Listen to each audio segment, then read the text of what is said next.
It's Monday, September 29th. Today, a police investigation closes the St. James Bridge overnight, how it may affect your morning commute. Postal Service shut down, the effects on small businesses, and what Canada Post is saying about its next offer. Honoring those who service and protect, the poignant reminder of the dangers faced by Canadian police and peace officers. Your Morning Winnipeg starts right now.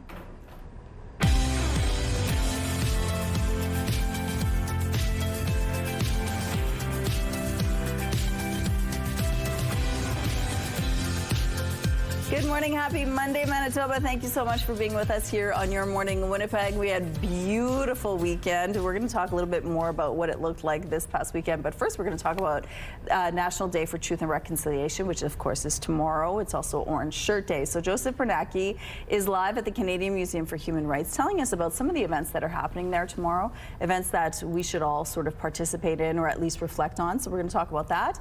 But let's go back to that weather. Yesterday, the Fall Supper was in LaSalle. Oh, how was it? Well, because it was so nice. So many people came out. It was packed, and at least 45 minutes to an hour wait trying to get in, but the food was fantastic. What was the favorite dish? The meatballs. The stand-up. Oh, it was right. So the meatballs delicious. are always so good. They were good. And you know what? It was a success because it was so nice outside. Excellent. Yeah, I heard it was a gorgeous weekend, and honestly, we're going to be seeing more of that continuing on, so let's take a look. All right, 11 degrees right now, and clear conditions to kick off your morning. We've got north-northeast winds, 14 kilometers per hour. The pressure rising, the humidity sitting at 82%. Yes, once again, we're looking at some above seasonal temperatures to kick things off, and beautiful conditions. Clear sky, sunshine might not last. We do have it to enjoy this morning, but the possibility that we could see things changing. Not much to show you right now on the satellite image. Things are looking pretty clear for the most part, and that will be the case today. Here's a look at later this afternoon, though, and the possibility that we might see a little bit of scattered precipitation showing up just along that very southeastern corner of the province. So here in Winnipeg, too, the possibility is there. It's going to be brief, really not amounting to too much at all, but that chance in that southeast corner of the province. Meanwhile, northern Manitoba, central Manitoba, just soaking up sunshine today. Things could start to push a little bit further into more central Manitoba tomorrow with those possible scattered showers. Again, really not amounting to too much. However, once we're starting to look Tuesday night and into the early morning hours Wednesday, we are starting to see a little more of that activity developing. Temperature-wise, though, when you compare it to a seasonal 15 degrees, we are well above normal. At times this week, even more than 10 degrees above seasonal as we're pushing up into those high 20s where we'll stay through most of the week. Thank you, Terry. A police investigation closed a portion of the St. James Bridge overnight. This was the scene around 5 a.m. in the northbound lanes. A number of police emergency vehicles were on scene, and some still remain at this time. Police are being tight-lipped about what happened. They say drivers should expect delays and may want to find alternate routes. CTV is following this story, and we'll have more as information becomes available. Many businesses and individual shippers will be looking for alternatives to Canada Post this week as Postal Service remains shut down for the second time in less than a year. 55,000 workers walked off the job last week after the government announced sweeping changes, including the end to door-to-door mail delivery within the next decade. Canada Post says in light of those changes, it is reassessing its offers to the Canadian Union of Postal Workers and will present new offers as soon as possible. The union says the plan changes are a direct assault on the public post office and good unionized jobs. Jobs Minister Patty Hajdu is urging both sides to keep talking to get a deal that works for both sides. Advanced voting begins today in the city's upcoming by-election. Voters will be able to cast ballots for a councillor in the Elmwood East Kildonan Ward and school trustees for Louis Riel School Division Ward 3 and Pembina Trail School Division Ward 1. Starting today, advanced voting will be available at the City Clerk's Department at City Hall on weekdays between 9 a.m. and 4 p.m. Community advanced voting locations for each ward are up on your screen. They're open between 4 and 8 p.m. between October 14th and 16th. Remember to bring valid ID. The by-election is scheduled for October 25th. A 34-year-old man is facing multiple charges after an alleged robbery on Pembina Highway. Police say they were called to a robbery in progress Friday afternoon at a sporting goods store in the 700 block of Pembina Highway. Officers learned that the man allegedly tried to leave the store with nearly $200 worth of merchandise without paying. Employees then intervened and held him for police. In a media release, police say the man pulled out a knife during the struggle, but he was quickly disarmed. The man left the store and ran into traffic. At 5:15 p.m., officers arrived at the scene, then chased and arrested the man. The 34-year-old man is now facing several charges, including robbery, possession of a weapon, and identity fraud. He remains in custody and will be sent to British Columbia for an outstanding warrant. A stark and poignant reminder of the dangers for those who serve and protect on the job. Thousands gathering on Parliament Hill Sunday morning for the 48th annual Canadian Police and Peace Officers Memorial. CTV's Natalie Van Roy reports.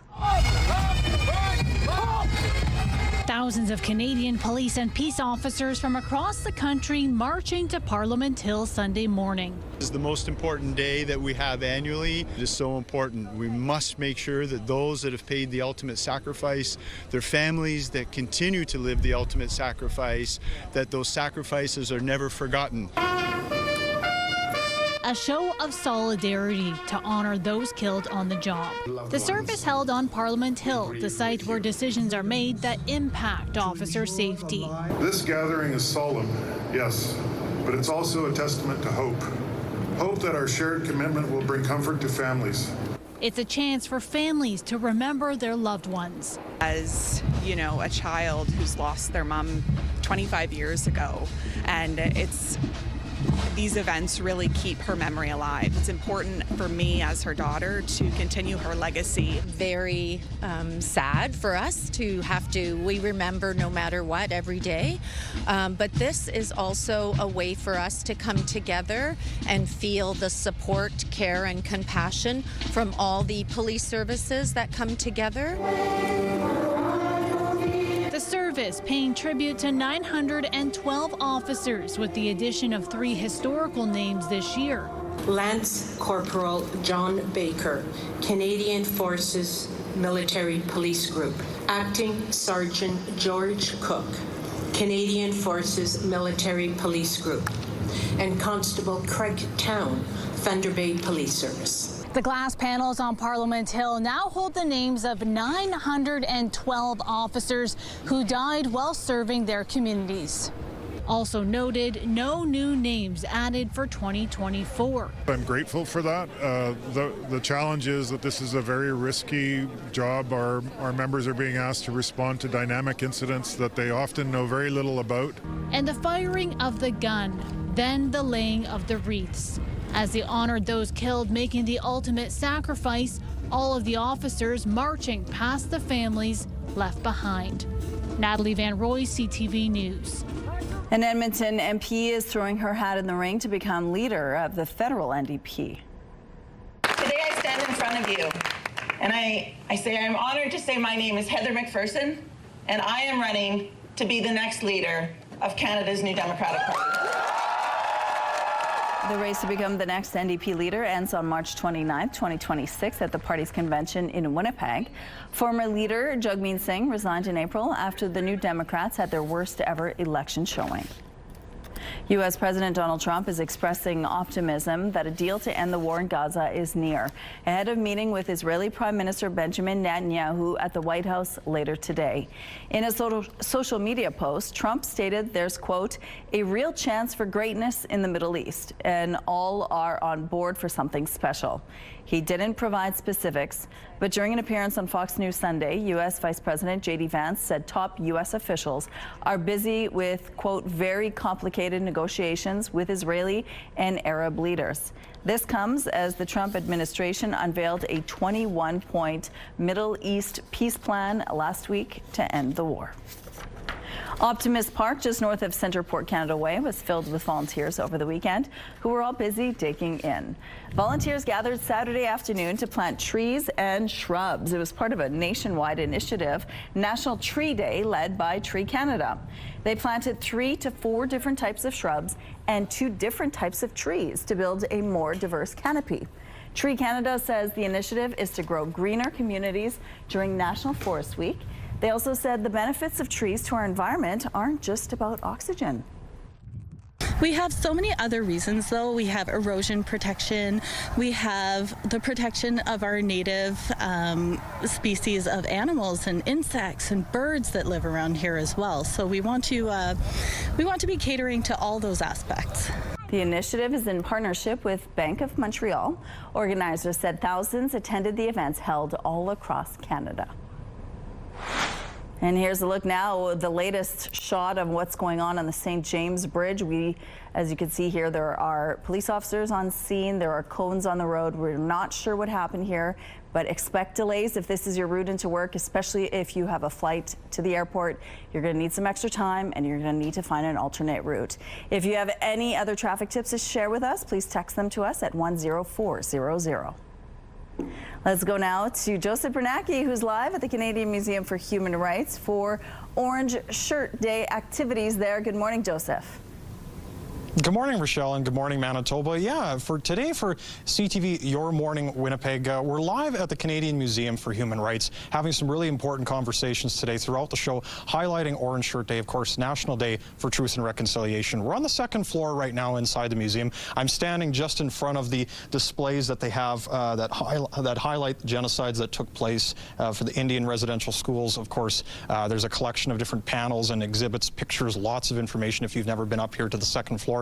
Coming up in about half an hour's time, we're going to be speaking with a knowledge keeper who works very closely with the Canadian Museum for Human Rights, talking about the different programming that they're going to have tomorrow. The museum is going to be free admission for everyone tomorrow. It's closed today, but again, it'll be open tomorrow, and we're going to be speaking with a number of different guests on the show, so stay tuned for CTV Your Morning Winnipeg. All right, it's a little bit cool out here on the rooftop, mostly because it's dark. Our temperatures themselves, they are well above seasonal to kick off the day. It's 12 degrees right now. You compare that to a normal low temperature of 3. We're almost 10 degrees above seasonal to begin. But there's a bit of a breeze out of the north-northeast, 17 kilometers per hour. The pressure rising and the humidity sitting at 74%. Now, that sun won't be rising until about 7:25 this morning, so pretty much in the dark until then, although with a lack of clouds, we will start to see that day glow a little in advance of that 7:25 sunrise, and then plenty of sunshine, at least through the morning hours. We will start to then see some clouds building up midday, and there is a possibility, a slim chance, but the chance is there that parts of southeastern Manitoba will see some brief passing showers for later on this afternoon into the evening, maybe even overnight. Temperatures, though, around the province, they're going to be well above seasonal. We're coming off of a beautiful weekend, and throughout the rest of this week, gorgeous, well above normal, by 10 degrees or more at times. It'll get even hotter for tomorrow and on Wednesday. Today will be a little more moderate, topping out at about 23 degrees, but a 15-degree high would be normal for this time of year. We're taking a break right now, but we'll be back with more CTV Your Morning. Weather is brought to you by Blinds Are Beautiful. Our new Hunter Douglas showroom is at 900 Lorimer. Good morning, it is 6:17. A police investigation closed a portion of the St. James Bridge overnight. This was the scene around 5 a.m. in the northbound lanes. A number of police emergency vehicles were on scene and some still remain at this time. Police are being tight-lipped about what happened here. They say drivers should expect delays and may want to find alternate routes. CTV is following this story and will have more as information becomes available. Firefighters responded to a fire at an industrial building on Sunday. It happened in the Inkster Industrial Park on Sunday morning. Fire crews were sent at 8:41 a.m. on Sunday after reports of a fire at a single-story building in the 0 to 100 block of Milner Street. When they arrived, they found an outdoor fire that had extended to the building. Crews launched an exterior attack, eventually moving to an interior attack. The fire was brought under control about an hour and a half later. No injuries were reported and no occupants were found. Winnipeg police issued a warning Friday about an illegal drug that may be circulating in our community. It looks just like candy, but it's dangerous, even deadly. Police say a recent investigation ended with officers seizing more than 170 grams of fentanyl, much of which had been pressed into colorful and unassuming shapes such as smiling dinosaurs and butterflies. The drugs were recovered from a home in the West Broadway area.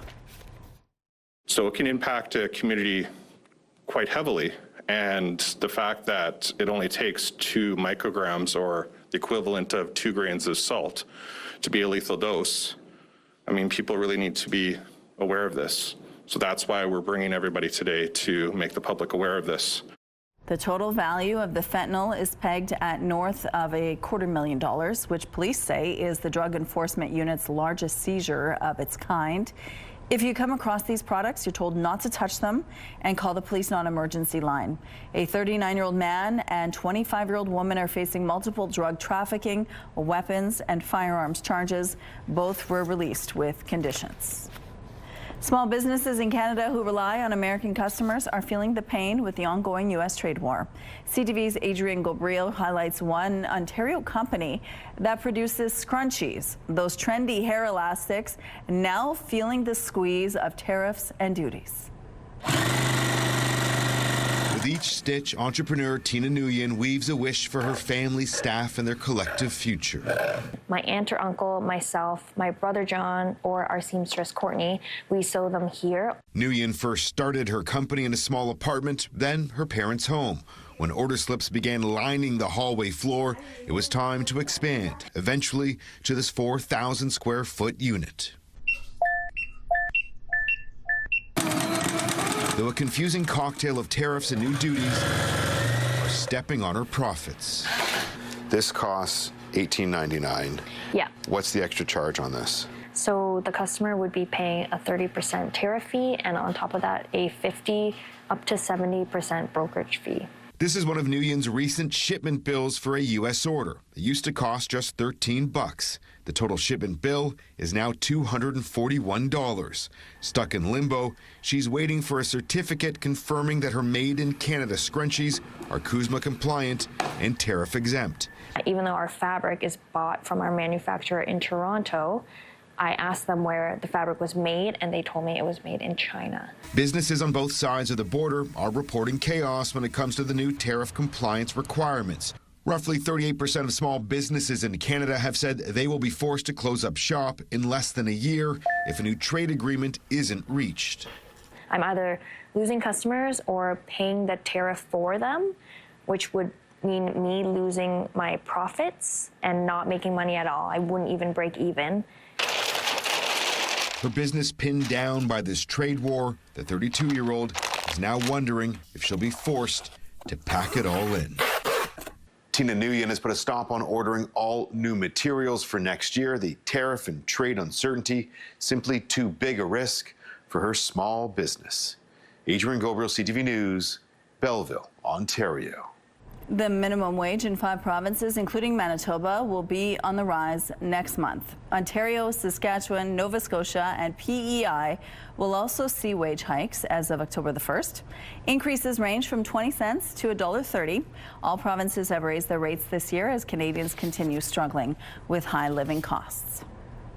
Latin singing sensation Bad Bunny is set to make history as the headliner for the 2026 Super Bowl halftime show.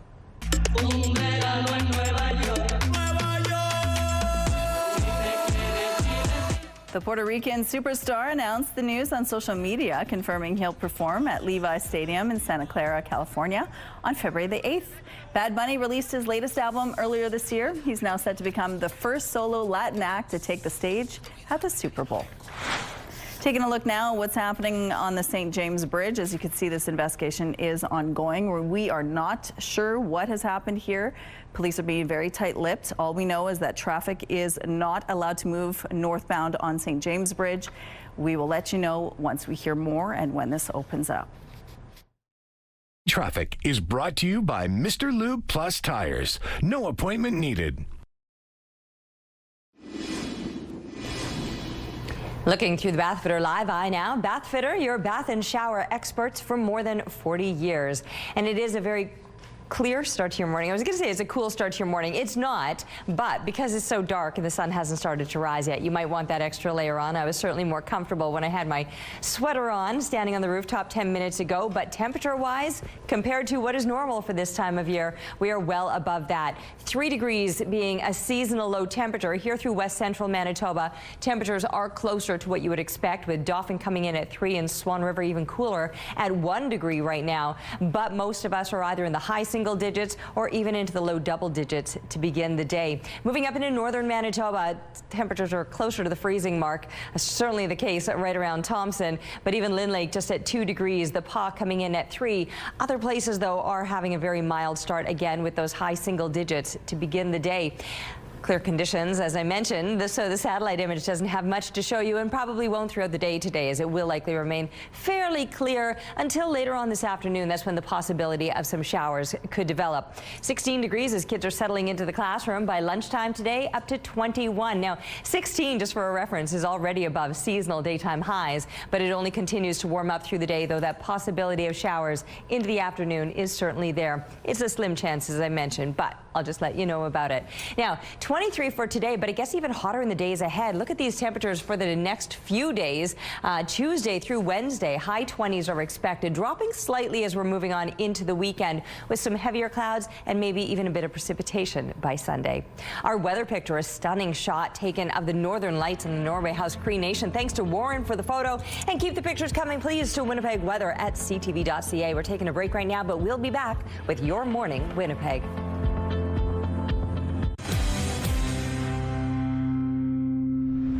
Your morning just got a whole lot richer. We're giving away a staggering $20,000. Imagine what you could do with an extra 20 grand. A dream vacation, home renovations, paying off some bills. The possibilities are endless. Today's code word is coffee. Head to the contest page on ctvwinnipeg.ca or scan the QR code on your screen. Enter the code word coffee with your info for your chance to win CTV Your Morning Winnipeg's $20,000 giveaway. Good luck. Registered Retirement Savings Plans, or RRSPs, are used by many Canadian families to save for their retirement. They're seen as a great way to put money away for the future. And while there are tax breaks, you'll eventually have to pay tax when the money is withdrawn.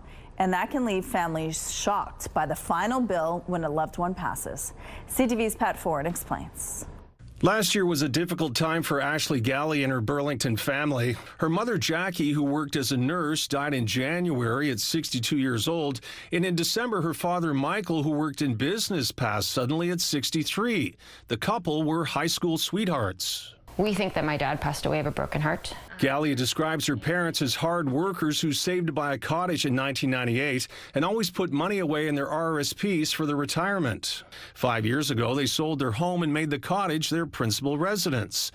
When they both died last year, Gallia's mother's RRSP rolled into her father's for a total of $715,000. When her father died, the RRSP had to be taxed as income at about 50%, and there was capital gains on the cottage. The family had a tax bill of $659,000. It made me more angry than anything.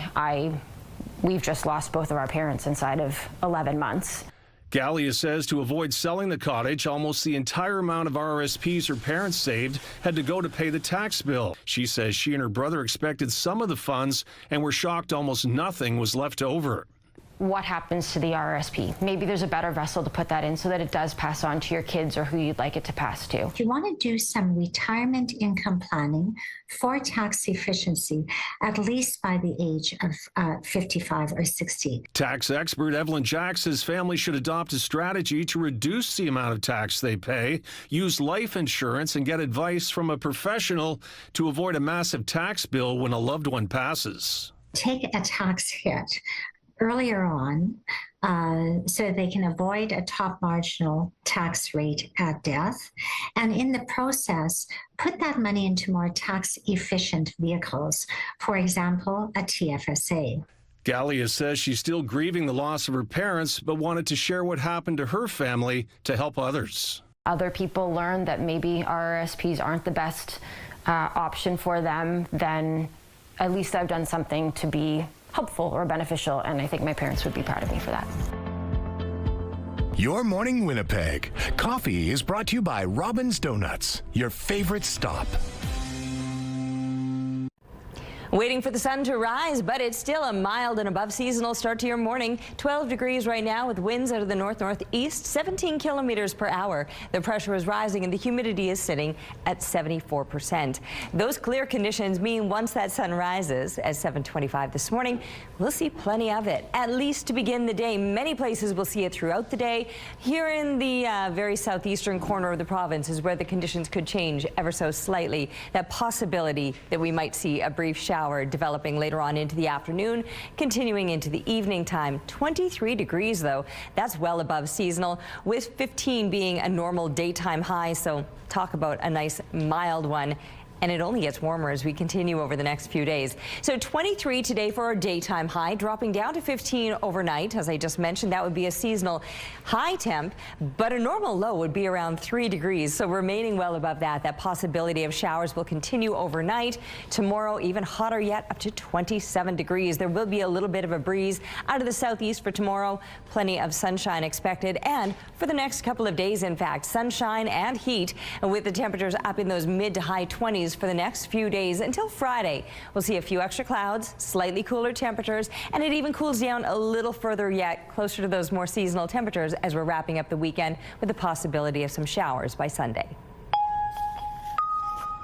If you normally take the St. James Bridge on your morning commute, you'll want to find another route this morning. A police investigation has closed the northbound lanes. It's not known how long the closure will last. Police aren't saying what happened, but do say there is no danger to the public. CTV is following the story, and we will have more as information becomes available. Police in Winnipeg are asking the public for clues as they try to solve a theft of 2 paintings from an art gallery's warehouse. An unknown suspect or suspects entered the warehouse in mid-August by breaking a window, stole 2 paintings, and fled. Lady of the Lake, a 2021 oil painting by Marianne Thompson depicting the Grace Anne, an 80-foot mahogany yacht built in the early 1930s, was one of 2 paintings. Police say the other painting stolen in the same incident is titled First Snow of the Season by artist Ida McKenzie. The 2 paintings are worth a total of about $9,000. The Major Crimes Unit continues to investigate. The province of Manitoba is bringing in the Seniors Advocate Act on November the 1st. The move comes after a scathing 2023 report from the Manitoba Auditor General's office. It found the Protection of Persons in Care office was failing to protect vulnerable people like seniors and those living with a disability. The report found many assaults were not investigated and found a 5-year case backlog. Part of retired Justice William Burnett's new report, released Friday, calls for an independent seniors advocate, which would add more power to investigate and enhance training. The Protection of Persons in Care will not be disbanded as previously announced, but a new working group will examine how the two can work together. This announcement is in contrast to Burnett's recommendation to transfer PPCO's power to a new office. Burnett is also recommending that new office be given additional powers, including being able to do examinations under oath, get subpoenas, and carry out its own investigations. Burnett is stressing the importance of timely investigations, asking for a timeline of 180 days to address reports. In response to questions about Burnett's report and the province's announcement, an emailed statement from Auditor General to CTV News says in part, quote, "We will follow up on the status of recommendations related to the PPCO in our next follow-up report, which will be released in March 2026. It will look at the implementation status of these recommendations as of September 2025. More details on this report can be found at ctvnewswinnipeg.ca. The strike by Canada Post employees is a major disruption for small businesses that rely on the post office to get their products out. CTV's Garrett Barry takes a look at how some are dealing with the latest standoff between Canada Post and its workers. Even if her store in St. John's is closed, Sunday is still a working day for Dia Dreve. I mean, we're always here looking at our stock and seeing what we should be promoting for the upcoming week. Today, those questions are a bit tougher because a big, lucrative arrival is stuck in the mail. And it's about $20,000 in sales that we would be benefiting from over the next couple of months. And it will get here eventually. It's just that nobody knows, and it's just a big, uncertain situation. Strike action brought by CUPW, the union representing Canada Post workers, has brought thousands of shipments across the country to an immediate halt, and a new round of headaches to small businesses who rely on Canada Post's services. To use those other courier companies, I would have to drive in excess of 2 hours to drop those parcels off. In the rural Newfoundland town of Triton, where Lisa Chatsakiru has set up her fabric business, Canada Post is the only game in town. During last year's labor dispute, she lost about $7,000 worth of sales. She says it's not clear if she could weather a storm like that again. We're really going to take a hit because it affects me as a small business, hiring local community members, students in rural Newfoundland. Tonight, it's back to the drawing board to come up with some creative solutions to this newest challenge. We're going to try and promote some of the products in unique ways and perhaps have some sales that will hopefully drum up the business. But with no updates from Canada Post or its workers today, the prospect of a long-term work stoppage remains a frightening one, leaving the future of businesses like this shrouded in uncertainty. Garrett Berry, CTV News, St. John's.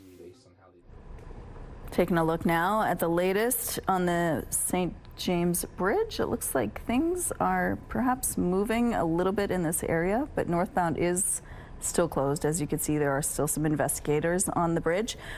Once we find out what's going on here and what the latest is, we'll let you know. If you have any other traffic tips to share, please text them to us at 10400. And here's a look now at your gas prices. The Canadian average is $1.36. The provincial average is slightly lower at $1.29. In Winnipeg, the average is $1.28. And the lowest price in the city is $1.22. All this info is on gasbuddy.com. The Price at the Pump is brought to you by the Kidney Foundation. Help by donating your card today. Joseph Bernacki is live at the Canadian Museum for Human Rights. They are having all kinds of events planned there for Orange Shirt Day, which is, of course, tomorrow. Stay with us for more details.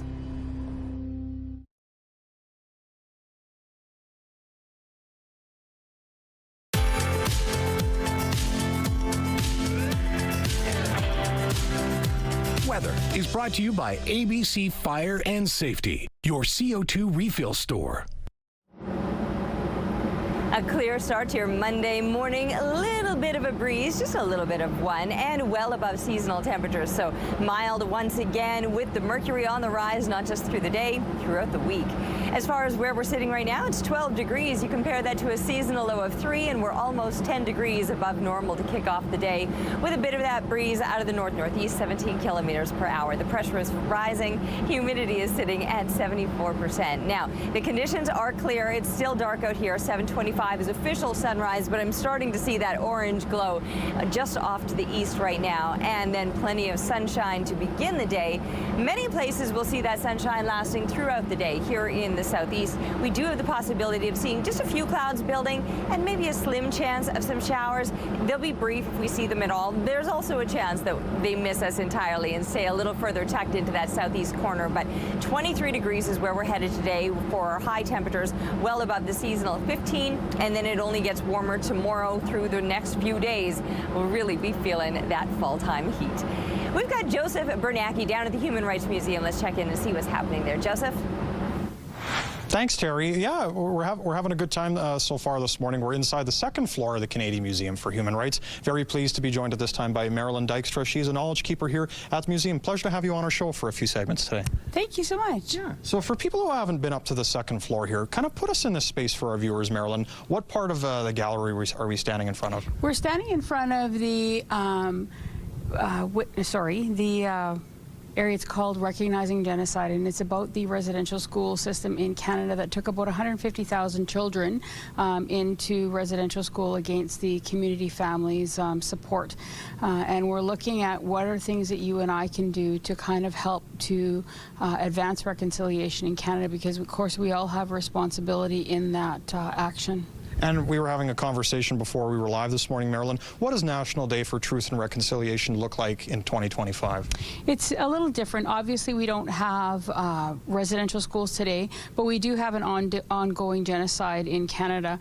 We have Indigenous people that are actually dying in healthcare, in the justice system, in the child welfare system, and we need to look at what are our code of ethics. Are we actually following them? And if those code of ethics are not working up to the standards that we need them to be, then we need to look at when and how are we going to change them, because we need to make things better for kids in the future. We need to look forward to the next 7 generations. You work here as a knowledge keeper for the museum. Talk to us a little bit about some of the programming you're going to host tomorrow. The museum's closed today, but it's going to be open tomorrow. Talk to us a little bit what it's going to look like. Absolutely. So people are going to be given a small piece of felt. They're going to be asked to actually decorate it and talk about what their plan is for the next year. Next year they're going to be invited back if they wish, and they can talk about what was that journey like for them over the following year, right, to help to actually put that plan into place, because gone are the days where we're just going to say that reconciliation should happen. We recognize that reconciliation needs to happen, and the only way that that's going to happen is that if we make a plan and we follow through with the plan, because with no plans, that's a plan to fail. Marilyn, we appreciate your time on the show. She'll be joining us later on for CTV Your Morning Winnipeg. We'll be back on the show coming up. Stay tuned.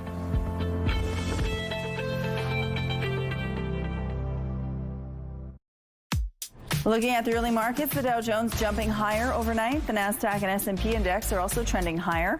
The loonie making positive gains in early trading. The Hang Seng jumping 494 points. The Nikkei index is down 311. Good morning. It is 6:46.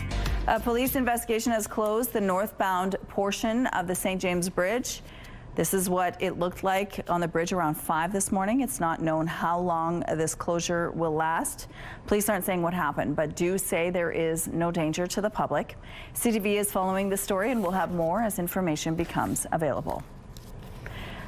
A driver in Winnipeg faces numerous drug and weapons charges after police say they searched his car following an alleged road rage incident. Police say they stopped the Audi A4 on Saturday afternoon at the corner of Fort Street and York Avenue after an alleged fight between the 27-year-old driver and a 35-year-old man driving an Infiniti Q50. They allege the younger man punched the older man until he fell to the ground and then retrieved brass knuckles from his car and continued the assault. The victim sustained minor injuries. Police say they seized a 12-inch hunting knife, brass knuckles, approximately 16 grams of crack cocaine, cell phones, and approximately $1,100 in Canadian currency from the Audi. The driver of the Audi also faces charges for not having a valid driver's license. Everything appears to be back to normal this morning after a passport kiosk outage at some major airports across Canada last night.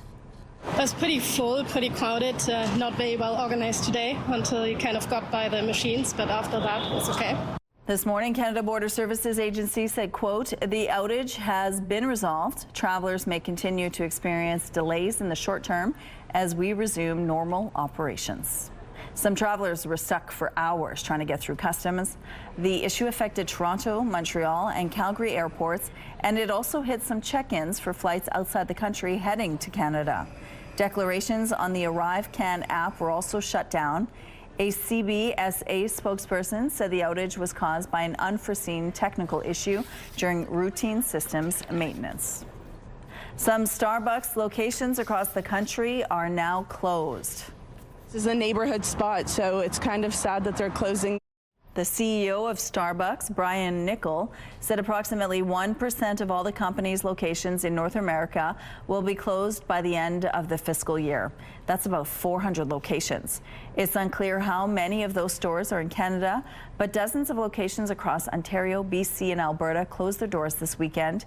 In an open letter, Nichol said, we open and close coffee houses for a variety of reasons, from financial performance to lease expirations. Employees will be offered transfers to other nearby stores or will receive severance packages if they cannot be moved to another shop. Sunday marked World Rabies Day, and the Valor Community Center was filled with hundreds of pet owners attending for free vaccinations. The Winnipeg Humane Society, Feed the Fur Babies Canada, and Veterinarians Without Borders teamed up to host the free clinic. The clinic offered rabies, distemper, and parvo shots. Some basic procedures such as flea and ear mite treatment were also available. Volunteers and staff said they started to set up before sunrise, preparing for a full day of service. I think the demand is there, and last year we had over 326 animals vaccinated in one day, and unfortunately we had to turn some people away, so this year we made it even bigger, and we're hoping to vaccinate even more. We're hoping to make this an annual event. World Rabies Day is always September 28th. Organizers said the event highlights the connection between animal and human health. They also hope to top the number of 326 from last year. Here's a look now what's going on the St. James Bridge. As you can see, it's opened up and available to traffic once again. If you have any other traffic tips or updates to share, text them to us at 10400. And we're getting closer and closer to sunrise, so seeing a little more of that glow happening out there this morning. It's 12 degrees with the north-northeast winds 17 kilometers per hour. The pressure is rising and the humidity sitting at 74%. That bit of a glow is all thanks to the lack of clouds. The sun won't be up till about 7:25 this morning, so it will still take some time to see the actual sun, but that day glow in advance of it will be looking pretty good, and clear conditions are going to be felt or noticed across the province today. Taking a look up into the far northern part of the province, temperatures might be slightly cooler. I mean, cooler than anything here through southern Manitoba, but still well above seasonal in the low to mid-teens, and like I said, the clear conditions, so amounting to sunshine no matter where you go. Pushing up into the high teens here through northeastern Manitoba. Typical daytime highs would have you around 12 to 13 degrees in this area, so it is going to be considerably warmer than that.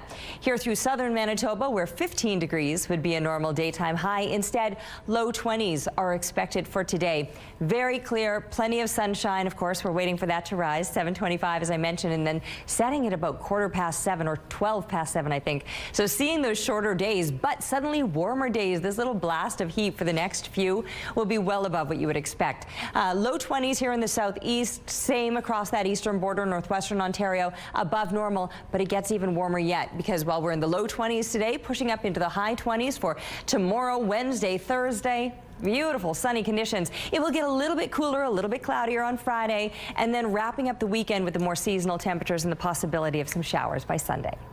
Thank you, Terry. Let's check in now on the team at 103.1 Virgin Radio. Hi, guys. Good morning. morning. Good morning. Happy Monday to you. Nice to see you.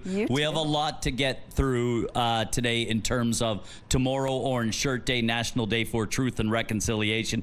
So shout out to my friends over at SCO, Southern Chiefs Organization, the Orange Shirt Day Healing Walk and Powwow. So 10 a.m. we'll start at the Forks. We'll walk over to the Convention Center. Powwow begins around 1 o'clock. All are welcome. Over at Momaway, they are holding an Every Child Matters gathering. So that's on King Street. Momaway, Tammy, and everyone over there. They are amazing. We love you so much. So that'll start around 9 a.m. Feast will be provided. And then there's some places like things you can go to that are open to everyone and absolutely free, LTI. Yeah, so let's start with Fort White Alive. Awesome. So tomorrow, all day long, it's absolutely free. They're going to have some Indigenous-led programming throughout the day.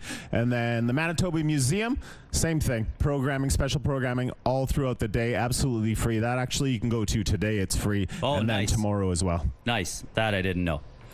Same thing for Canadian Museum for Human Rights. So there'll be reconciliation craft activities in the Garden of Contemplation, and everything will be free tomorrow at the Canadian Museum for Human Rights. And then on 103.1 Virgin Radio, the station we work at, it will be a day to listen. All right. So one of the hosts will be William Prince, awesome. who is from here and is amazing and just a beautiful, beautiful man.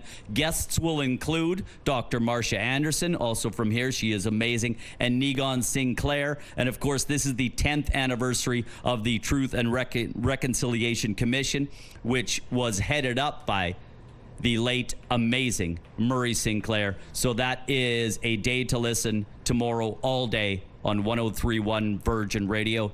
National Day for Truth and Reconciliation tomorrow.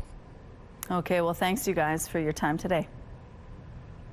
A 75-year-old grandmother from Gatineau, Quebec is proving that you're never too old to take a leap of faith. She jumped out of an airplane over the weekend in support of a cause that's near and dear to her heart. CTV's Caitlin Wilson explains. It's the kind of thing Linda Wood always dreamed of, sitting on the edge of an airplane roughly 12,000 feet in the air, ready to jump. It was, I would do it again right now. Yeah, it's fun. It's fun. But this jump wasn't just about the thrill. It's about something far more meaningful. I wanted to raise awareness that it exists, and I think we've done that. For the past 12 years, Linda has volunteered with Hospice Care Ottawa, comforting families, driving around patients, and even gardening. So when it came time to mark her 75th birthday, she turned a lifelong dream into a fundraiser. A lot of people just think of a residence, where people go and it's the end of their life. But there's more to hospice than just that. Hospice care is also caring for people that have life-limiting illness while they're on their own. So far, she's raised more than $7,000, but she didn't do it alone. 3 of her granddaughters suited up and jumped with her, turning a personal milestone into a shared mission.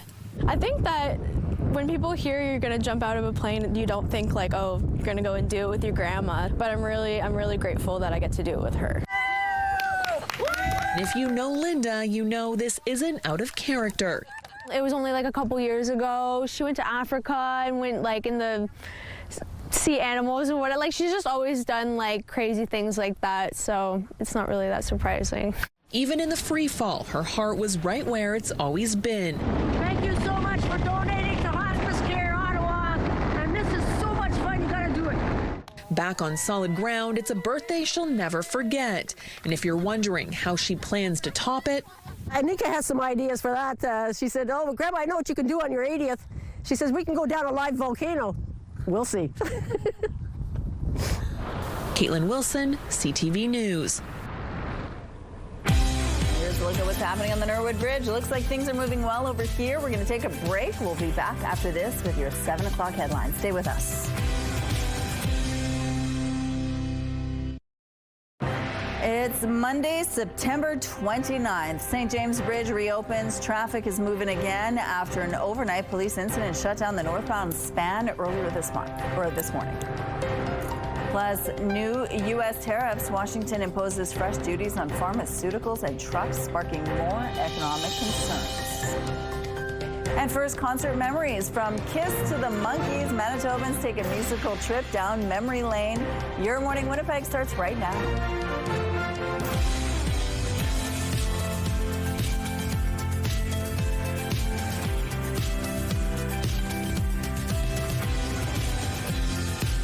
Good morning, Manitoba. Thank you so much for staying with us here on Your Morning Winnipeg. Tomorrow is Orange Shirt Day, or the National Day for Truth and Reconciliation. So we're going to speak with the MKO Grand Chief, Garrison Settee, at about 7:52. He's going to tell us or give us some reminders on why this day is important and what we should do to reflect tomorrow. So we're going to have that. But first, the weather. It's going to be gorgeous again this week. It is. I mean, I understand it was gorgeous all weekend long. I was away, but when I came back into the city yesterday, stepped outside the airport and just felt this. It was hot. It was hot. And it was sunny. For this time of year, it was certainly. Incredible. Yeah, well, more of that continues pretty much through the week. Let's take a look. So it's 12 degrees right now, and the sun technically not up yet, but it's certainly starting to look a little bit brighter, and very few clouds are out there this morning. Bit of a breeze, though. It's out of the north-northeast at 17 kilometers per hour. The pressure is rising and the humidity sitting at 74%. Clear conditions for now means plenty of sunshine, of course, once that rises. But there's a look right now at the satellite image, and there's really nothing to show you at this time. And for many places, there really won't be much to show you throughout the day today. A look at the futurecast, and you'll see what I'm talking about.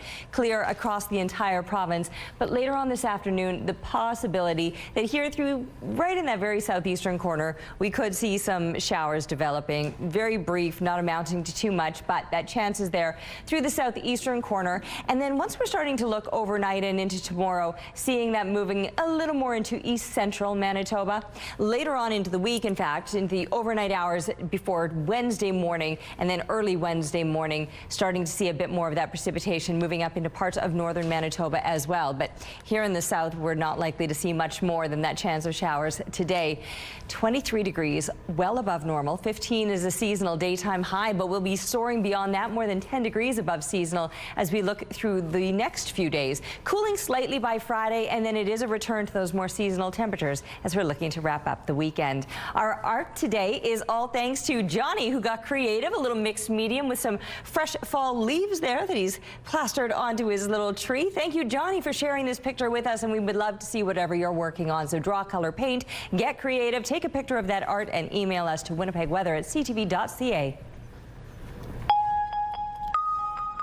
Traffic is once again flowing over the northbound portion of the St. James Bridge after being closed early this morning by a police investigation. This is what it looked like on the bridge around 5 this morning. Police aren't saying what happened, but do say there is no danger to the public. The bridge was closed until around 6:45 this morning when traffic began flowing once more. CTV is following the story and will have more as information becomes available. A 34-year-old man is facing multiple charges after an alleged robbery on Pembina Highway. Police say they were called to a robbery in progress Friday afternoon at a sporting goods store in the 700 block of Pembina Highway. Officers learned that the man allegedly tried to leave the store with nearly $200 worth of merchandise without paying. Employees then intervened and held him for police. In a media release, police say the man pulled out a knife during the struggle, but he was quickly disarmed. The man left the store and ran into traffic. At 5:15 p.m., officers arrived at the scene and then chased and arrested the man. The 34-year-old man is now facing several charges, including robbery, possession of a weapon, and identity fraud. He remains in custody and will be sent to British Columbia for an outstanding warrant. Advance voting begins today in the city's upcoming by-election. Voters will be able to cast ballots for a councillor in the Elmwood East Kildonan Ward and school trustees for Louis Riel School Division Ward 3 and Pembina Trail School Division Ward 1. Starting today, advance voting will be available at the City Clerk's Department at City Hall on weekdays between 9 a.m. and 4 p.m. Community advance voting locations for each ward are up on your screen. They're open between 4 and 8 p.m. between October 14th and 16th. Remember to bring valid ID. The by-election is scheduled for October 25th. There's another candidate running for the federal NDP leadership. My name is Heather McPherson, and I am running to be the next leader of Canada's New Democratic Party. Heather McPherson has represented the riding of Edmonton-Strathcona since 2019. She is the only NDP MP in Alberta. During her campaign launch, McPherson promised to make the NDP a viable choice for voters again by bringing people together. McPherson and Avi Lewis are the two main candidates in the race so far. The race to become the next NDP leader ends on March 29th, 2026 at the party's convention in Winnipeg. There were rallies this weekend for the teen shot and killed by a Longueuil police officer. There's no justice for people, immigrant. There's no, the way they treat. The kid was 15 years old. I'm his age. It's not right. Demonstrators marched toward a police station in Longueuil demanding justice for Nuran Rez AE. There were some tense moments as police in riot gear walked alongside demonstrators, but the march was peaceful. During a similar march Saturday, Rez AE's family remembered the 15-year-old as a boy who was full of dreams and full of life. The officer who shot the teenager is on indefinite leave. Quebec's police watchdog has asked the public for patience as it investigates. The latest round of Trump's tariffs go into effect this week, this time targeting pharmaceuticals, kitchen cabinets, and heavy trucks. It's yet another blow to the hard-hit auto industry, so closely intertwined with the American economy. And on both sides of the border, push back on the suggestion they pose a national security threat. CTV's Colton Prail reports. For months, Donald Trump's tariffs have targeted what's inside trucks like these. But soon, it'll be the trucks themselves facing tariffs. The U.S. president says beginning Wednesday, medium and heavy-duty trucks will face 25% tariffs. But the White House has yet to specify what's impacted. I don't know how it's going to affect our existing customers because we still have a couple trucks that deliver. and I'm not sure how those tariffs are going to affect it. The federal government says Canada exports over $3 billion of medium and heavy-duty trucks to the United States, and what exactly is tariffed could change where the impacts are felt. Trucks could be fire trucks, could be buses. And so we'll get a sense of whether this affects Ontario or Manitoba and Ontario, or Manitoba, Ontario, and Quebec. Edison Motors is a new truck manufacturer in British Columbia, which focuses on electric trucks. They say American interest has been high, even selling to the U.S. government. But the proposed new tariffs mean now they're looking elsewhere for buyers. I would rather focus on the Canadian-Australia market. Until the U.S. has a little bit more stable government, I'm going to be a Canadian manufacturer. Trump's new tariffs, like those on autos, steel, and aluminum, use national security legislation as their justification. Trade lawyers say that makes them harder to fight against. Really what this all means is this is something we're probably going to have to negotiate with the Trump administration. The federal government recently announced $6 billion in support funds for businesses impacted by tariffs. Asked if it will be extended to companies hit by Trump's new tariffs, officials were unavailable to comment. U.S. President Donald Trump will meet with Israeli Prime Minister Benjamin Netanyahu at the White House today. Trump is reportedly ready to share a new peace proposal in Gaza after a number of countries recognize Palestinian statehood at the UN General Assembly.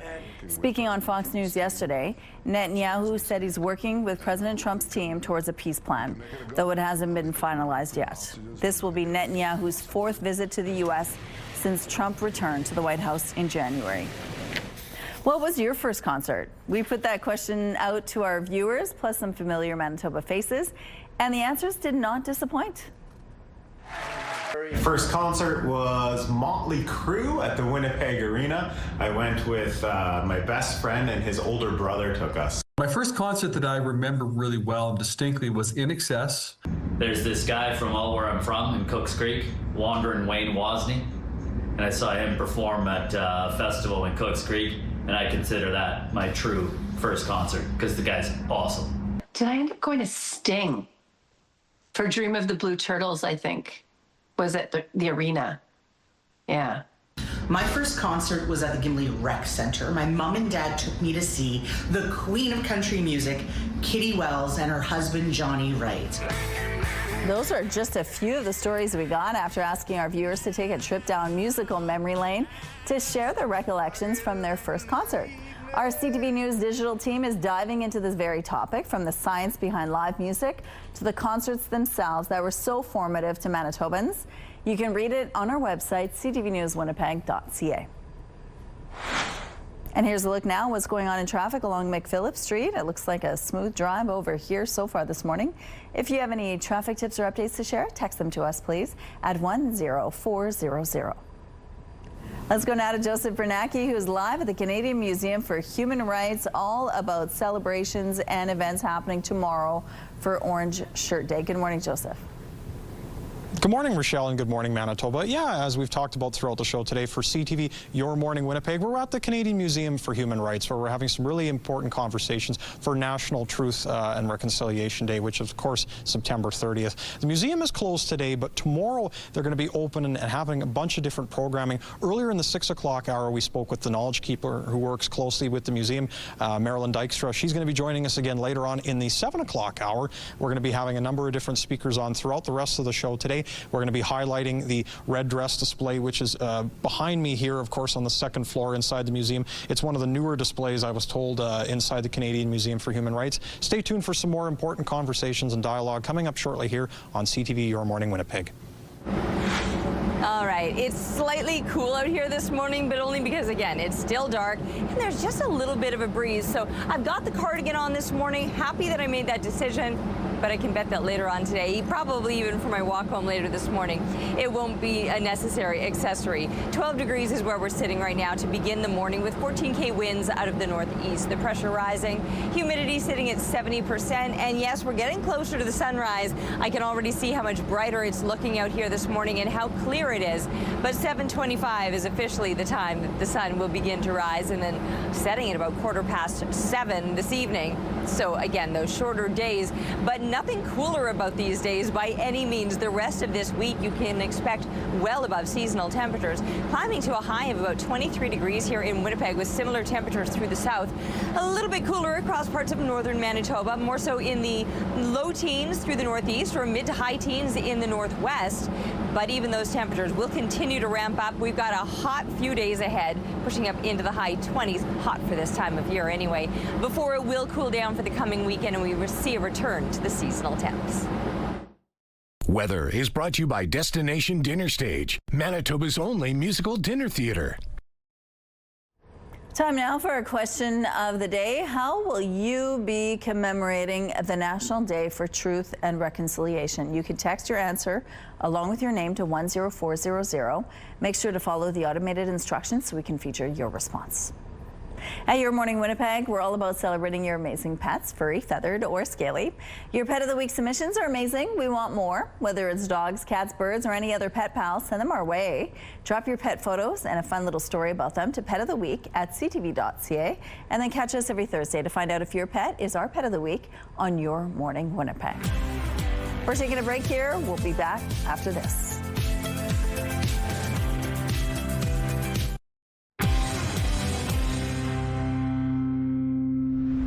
Good morning. A police investigation closed the northbound lanes on the St. James Bridge early this morning. This is what it looked like on the bridge around 5 this morning. Police aren't saying what happened, but do say there is no danger to the public. The bridge was closed until around 6:45 this morning when traffic began flowing once more. CTV is following the story and will have more as information becomes available. Winnipeg police issued a warning Friday about an illegal drug that may be circulating in our community. It looks just like candy, but it's dangerous, even deadly.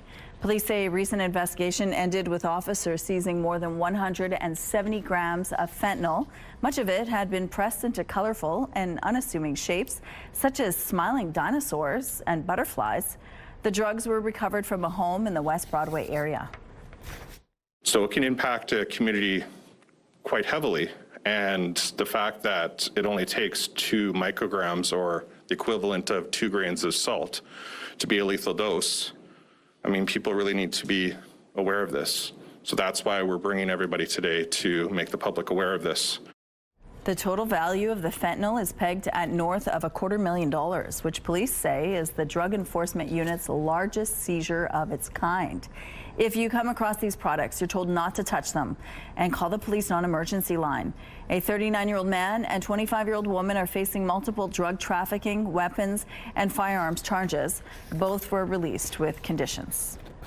Firefighters responded to a fire at an industrial building on Sunday. Fire crews arrived at the fire on Milner Street in the Inkster Industrial Park shortly before 8:40 Sunday morning. There they found an outdoor fire that had extended to the building. Crews launched an exterior attack, eventually moving to an interior attack. The fire was brought under control about an hour and a half later. No injuries were reported. It's been 10 long years, but the Jays have done it. They are the AL East Division title winners for the first time since 2015. 2-2 again. And a drive to deep left field. Gone! It took until the last game of the season, but the Jays have now clinched the American League East title. Catcher Alejandro Kirk was the hero, hitting 2 clutch home runs, including a grand slam.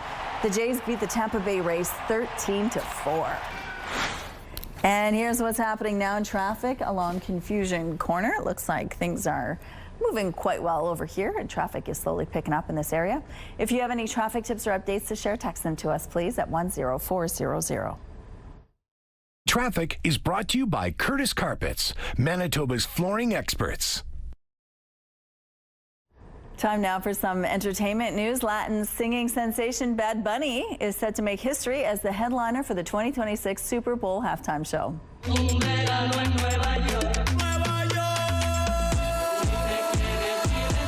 The Puerto Rican superstar announced the news on social media, confirming he'll perform at Levi's Stadium in Santa Clara, California on February the 8th. Bad Bunny released his latest album earlier this year. He's now set to become the first solo Latin act to take the stage at the Super Bowl. Caution tape, an ambulance and police vehicles blocked off an entrance to CF Polo Park Friday night, but it's not what you might think.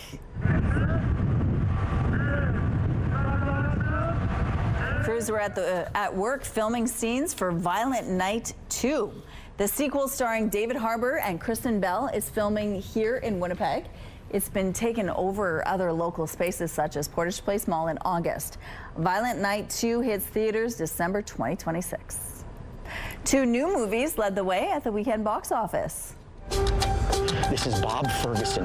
I was a part of the French 75. Debuting on top was One Battle After Another. The comedy action thriller stars Leonardo DiCaprio and opened with $22.4 million US in ticket sales across North America. It bested Gabby's Dollhouse the movie, which is based on the streaming series for preschoolers, and brought in $13.7 million. The latest Demon Slayer movie fell to third after 2 weeks at #1 with just over $7 million. Start the week off with some great entertainment, beginning at 7 with The Voice, and at 9 put your knowledge to the test with Celebrity Weakest Link. It's all right here tonight on CTV. Looking through the Bath Fitter Live Eye now. Bath Fitter, your bath and shower expert for more than 40 years. We are minutes away from sunrise at 7:25 this morning. We'll see plenty of that sunshine throughout the day today, throughout the province, in fact, and already kicking off the day with above seasonal temperatures. And now that that sun, or soon that sun will be rising, we're going to start to feel the warmth of it. We're sitting at 12 degrees right now in Winnipeg with similar temperatures through the southeast. The southwest has been a little bit cooler. I mean, we've still got Brandon in double digits this morning, but other places are just in those mid to high single digits. Cooler yet through central Manitoba. 1 degree at the moment in Swan River. But wait, oof, feel that chill. Thompson waking up to -2. Not a whole lot warmer. Lynn Lake at 1 degree, but at least you're on the plus side of freezing. Other places are in those high single digits throughout the rest of northern Manitoba, with clear conditions that will become well above seasonal as the day goes on and the sun begins to warm us up now. As we continue on sending kids off to school into the 9 o'clock hour as they're getting settled into the classroom, 16 degrees expected by lunchtime today, up to 21 degrees. Now, keeping in mind that 16 this morning is already above a seasonal daytime high, but we're instead headed up to 23 degrees. However, by then there is the possibility of some scattered showers for this afternoon, maybe even continuing into the evening overnight. Clearing out again tomorrow. We're back to sunny conditions and hot for this time of year anyway. High 20s expected through most of the rest of the week. It will be cooling down on Friday, 21 degrees, and then into the weekend settling closer to the more seasonal values with the possibility of some showers to wrap up the weekend. A beautiful shot of the Northern Lights taken out at Norway House Cree Nation. Thanks to Warren for the photo, and keep the pictures coming please to Winnipeg Weather at ctv.ca. Thank you, Terry. Your morning just got a whole lot richer. We're giving away a staggering $20,000. Imagine what you could do with an extra 20 grand. Maybe a dream vacation, some home renos, paying off some bills. The possibilities are endless. Today's code word is coffee. Head to the contest page on ctvwinnipeg.ca or scan the QR code on your screen. Enter the code word coffee with your info for your chance to win CTV Your Morning Winnipeg's $20,000 giveaway. Good luck. Scientists in Australia are confirming a whale fossil belongs to a newly discovered species that lived 26 million years ago. Discovery of a third species of these ancient, tiny, toothed, terrorizing baleen whales tells us that there was actually quite a diversity of them. This ancient creature was about the size of a dolphin and had large eyes and sharp teeth. It's a distant relative of today's blue whale. It existed for 5 to 10 million years. The fossil was first discovered by a school principal 6 years ago. He'd been out on a walk along the beach and more or less stumbled upon it. He says he knew it was something special from the first time he saw it. A Manitoba musician won't be playing the blues after all. Her banjo was stolen earlier last week, and she feared she would never see the instrument again. But as CTV's John Hendricks shows you, thanks to some luck and fast action by police and a pawn shop, the banjo has been recovered. Banjo player Debbie owner has written a lot of songs based on real-life experiences, like that time in 1967 when she met Gordon Lightfoot on a flight. And when we were waiting for our luggage to come, he came over and he said, "Oh, I like your boots." And at least I think he said boots. Now she's got a lot of material for a brand new song. This one all about how her beloved, one-of-a-kind banjo was stolen in Winnipeg. I thought, you know, that's it. Like, for me, it's gone, and I'll never get another banjo like that again in my life. This story, like so many songs, has a beginning. Wednesday evening, Debbie had come from a performance and later parked here on Princess Street to go for dinner, leaving her banjo in the trunk. When she returned, she immediately saw someone had broken into her car. I thought, oh gosh, I don't dare look in the trunk. And I opened up the trunk and I think my heart stopped. The one-of-a-kind banjo she'd had for about 20 years was gone. She went to a police station to file a report and told 2 officers sitting in their cruiser about the theft. Initially, she didn't have much cause for hope. He said, you know, I hate to tell you this, but you're probably not going to get your banjo back. But the officers put a be on the lookout on their system. And within 5 minutes, just as she was getting back into her vehicle, the officer came over and had a surprise for her. He said, "You're not going to believe this, but I have your banjo." One of their units had heard from a local pawn shop owner about a suspicious attempted transaction. It was her banjo. I think my heart was just almost stopping. I just couldn't believe they found it. The next day, she had it back in her hands once again, and it wasn't damaged at all, meaning this song will have a happy ending. John Hendricks, CTV News, Winnipeg. Coming up at 7:28, we're going to hear about what the Canadian Museum for Human Rights is offering tomorrow in light of National Day for Truth and Reconciliation. Stay with us. Let's go back now to Joseph Bernacki, who's at the Canadian Museum for Human Rights. There's lots going on there tomorrow for Orange Shirt Day. Good morning, Joseph. Good morning, Rochelle, and good morning, Manitoba. I'm very pleased to be joined again by Marilyn Dykstra. She's the knowledge keeper here at the Canadian Museum for Human Rights. You joined us earlier in the 6 o'clock hour, and we're happy to have you back. Thanks. Thank you. Yeah, this is quite a display for people who have never come up to the 4th floor now here in the Canadian Museum for Human Rights. Talk to us about the witness blanket installation and what this ultimately represents.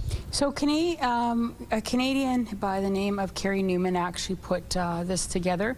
He worked with a team and they collected artifacts from residential schools, cultural centers, and government offices across Canada. There are 887 pieces that are on the blanket. It's actually laid on cedar, which is important because, of course, cedar is for the protection of our spirit, which is really important for those children that went through residential schools and also those children that never got the chance to come home. So again, it's like that our culture being, brought back to help heal our ancestors. You mentioned resurgence before we were live this morning, Marilyn. These items in this case, I understand they have a connection to the artist who made this display. Can you talk to us about a little bit what we're looking at? Absolutely. Kerry's father was in residential school in British Columbia, and this is a piece of the apple tree where him and his friends used to stand beside when they were in school to have their conversations. These 2 braids actually belong to his sister, and they cut them off during ceremony and to offer them again for that healing, because of course our healing is in our hair, in our braids, and again it's like that resurgence being brought back through culture and through our historical strength. You mentioned to me there's a significance even about the cedar, the material that's made this display, how it's changed over time. Tell us a little bit about what you were telling me before. Absolutely. So it was originally red cedar. It still is red cedar, but of course it hasn't been painted, or there's nothing been put on it to kind of preserve it, because of course over time we want it to degrade, and just like our healing, right, is that over time we're going to get better. We're not going to be constantly in a state of hurt, right, and that our young people, and again it's always about making the world better for our kids. So in this aging and going towards that you know, that part of life where it's just going to die off. Our young kids are the ones that are going to be the up and coming, right? The ones that we have now that are learning about their history and learning how to overcome, because of course our ancestors had to fight hard for us to be here, right? And we want our kids to know that they're not just holding hurt, they're also holding their resilience. We appreciate the time on the show, Marilyn. We'll be back coming up at 7:42. Stay tuned. All right, finally, the sun is up now. There's a look outside. How gorgeous of a day it's going to be. 12 degrees with northeast winds, 14 kilometers per hour. The pressure is rising and the humidity is sitting at 70%. It took its time, but now that the sun is here, we're going to see plenty of it across the province today. Clear conditions right up into the north. Now, we might, however, see a few clouds developing later on today with the possibility of some scattered showers. That'll be mostly and only through southeastern Manitoba. Most of the rest of Manitoba will just stay on the sunnier side, but we do have that slim chance of some showers later today. And winds picking up to about 40 kilometers per hour. It will get a little bit breezier with that east wind expected. Those winds, though, taper off overnight. That possibility of showers continues, though, as we fall back to 15 degrees, which I'll just remind you again is a normal daytime high. A seasonal low would be about 3 degrees, so well above that, and even more so for tomorrow when we're headed up to an even warmer high of 27 degrees. Plenty of sunshine is expected, a slight wind out of the southeast. And from there, it stays well above seasonal for the next few days into the mid-20s. Low 20s by Friday. We start to see some heavier clouds to finish off the work week. And then by the weekend, slowly sliding back to the more seasonal temperatures with the possibility of some showers to wrap things up on Sunday. Police in Winnipeg are asking the public for clues as they try to solve a theft of 2 paintings from an art gallery's warehouse. An unknown suspect or suspects entered the warehouse in mid-August by breaking a window, stole 2 paintings and fled. Lady of the Lake, a 2021 oil painting by Marianne Thompson depicting the Grace Anne 2, an 85-foot mahogany yacht built in the early 1930s, was one of the 2 paintings. Thompson says she was surprised to learn about the theft and that the gallery owner told her in person about it. Police say the other painting stolen in the same incident is titled First Snow of the Season by artist Ida McKenzie. The 2 paintings are worth a total of about $9,000. The Major Crimes Unit is investigating. An arena at Brandon is set to reopen this week after it was closed nearly 2.5 years ago. On Friday, the City of Brandon announced the Community Sportsplex Ice Arena on Knowlton Drive is scheduled to reopen on Wednesday. The arena has been closed since March 2023 amid safety concerns with an aging ammonia ice plant. Since then, city staff have worked to assess the facility, engage with the public, and invest in repairs. The city says public programming at the arena will begin October 1st, with arena rentals starting on October 6th. A man is dead after being shot by a New Brunswick officer. Saw he had a gun, so went and took off at the front door and heard the glass shatter on the back porch as I was getting out the front door and prayed to God. It happened Saturday afternoon in a Moncton neighborhood. Officers responded to a report of a man robbing a bank on Mountain Road with a firearm. He then left the scene, stole a car, and entered a nearby home. When officers arrived on scene, they set up a containment area while the man fired shots from the house. The suspect then allegedly lit both the house and a parked car on fire before attempting to run away. An officer discharged their firearm at the man, and he was pronounced dead at the scene. The investigation is ongoing. All civilian drone flights are banned in Denmark this week ahead of European summits in Copenhagen. Drone sightings disrupted traffic at 6 airports in Denmark last week. Its transport minister announced the drone flight ban after more sightings at military facilities. Denmark has not pointed the finger directly at Russia, calling the drone flights part of a hybrid attack. Denmark will host a meeting of EU leaders on Wednesday, then another summit on Thursday. France and Sweden have offered anti-drone support to Denmark. Oregon's governor is hitting back at U.S. President Donald Trump after he ordered National Guard members to the city. There is no insurrection. There is no threat to national security, and there is no need for military troops in our major city. In response to Trump, Oregon has responded by suing the Trump administration, arguing the deployment of the National Guard is unlawful. At least 200 National Guard members will be sent to Portland to protect federal property where protests are occurring or likely to occur. That's according to U.S. Defense Secretary Pete Hegseth.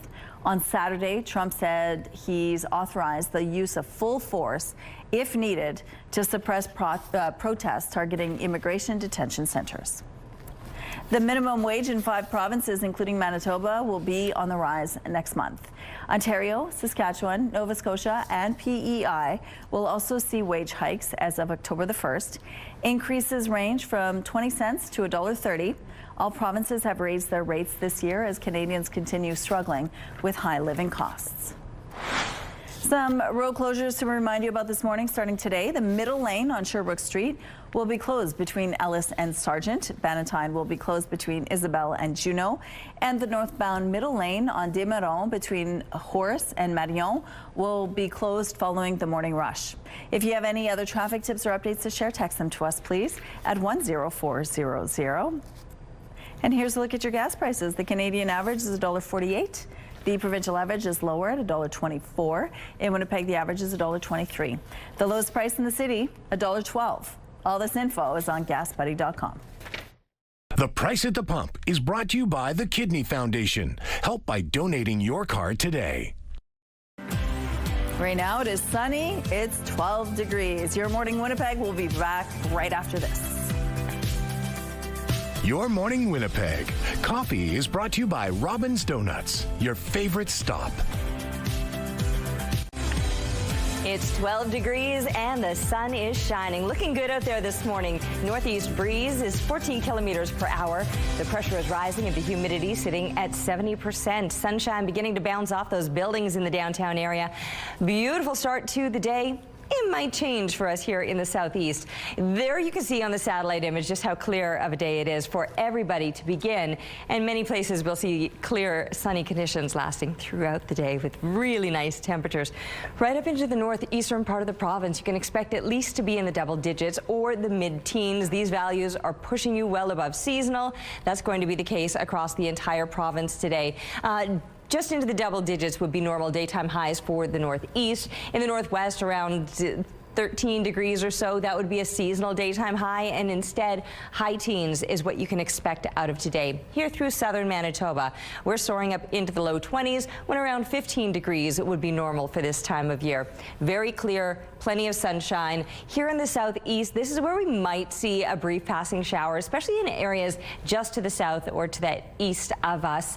Winnipeg does have the possibility of seeing some of that activity, but it will be brief and not amounting to too much. Just across that border, still with the really nice, pleasant and above seasonal conditions and a fair bit of sunshine expected throughout northwestern Ontario as well. 23 today is already above the seasonal 15 degrees, but then it gets even warmer for the next few days, pushing up into those high 20s, mid 20s at least. Then it starts to cool down with some heavier clouds moving in by the end of the week and slipping even further back to those more seasonal temperatures as we're looking to wrap up the weekend. Tomorrow is the National Day for Truth and Reconciliation, and there's lots of events happening in the city tomorrow, including at the Canadian Museum for Human Rights, where our Joseph Bernacki is live this morning. Good morning, Joseph. Good morning, Rochelle, and good morning, Manitoba. Yeah, at this time, we've had a lot of different speakers on our show today. Very pleased to be joined by Buffy Handel. Always a pleasure having you on our show. We've chatted you with over Folklorama over the years. It's great to see you again this morning. Yeah, still at it and still sharing all of the love for the culture within the multicultural community. And of course, you are the president and the CEO of the Aboriginal School of Dance here in the city. Talk to us when we think about National Day for Truth and Reconciliation. What does tomorrow look like in the year 2025? Well, I mean, you know, the days leading up to Truth and Reconciliation and the 30th, I think that, you know, some people in the community, they're taking the time to just stay still, stay quiet, stay focused, and really just kind of do that healing internally or even within their own families. And other communities throughout Manitoba, they're taking the time to be actual community members and to come together, which is also good medicine. Talk to us about the work you get to do through the students, the next generation, through dance. how that kind of in itself is, I think, a form of reconciliation. Well, and that's exactly it, is that the Aboriginal School of Dance, the way that we work with children, not only our Indigenous students that are in-house, but as well on a multicultural level to the different school divisions that we're a part of and we participate in. We also have classes that we teach at different schools. Again, every day is truth and reconciliation, and being able to really educate people on a multicultural level, the place that is the most honorable as First Nations and who we are as the original nations of this territory. You have a little dance for us this morning you're going to show. I want to make sure you have a little bit of time to show us. Yes. Give me a quick word on what you're going to do. This is actually the hoop dance. It's a visionary dance. It's a dance that I absolutely love. It is something that I'm spiritually connected to, emotionally connected to, and intertwining each of the hoops. They were originally made with willow, but when you intertwine them, you get to tell a story without even using your words. If you want to cue up the music, go for it, Buffy. I'll give you some space here on our show. Thank you.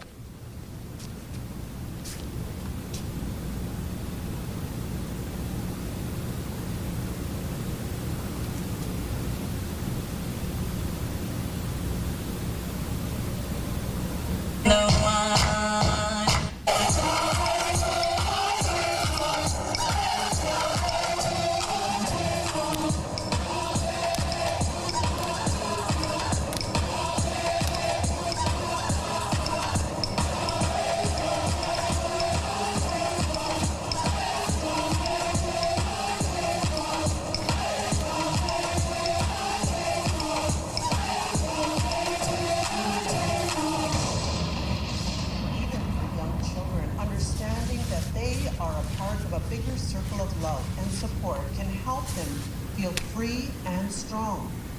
Healing is a journey we take together, with each story and each act of kindness helping us grow a little stronger. And just like a tree that keeps reaching. It's beautiful, thank you. It's one of the most common cancers in women, and now researchers in BC are using artificial intelligence to change how endometrial cancer is diagnosed and treated.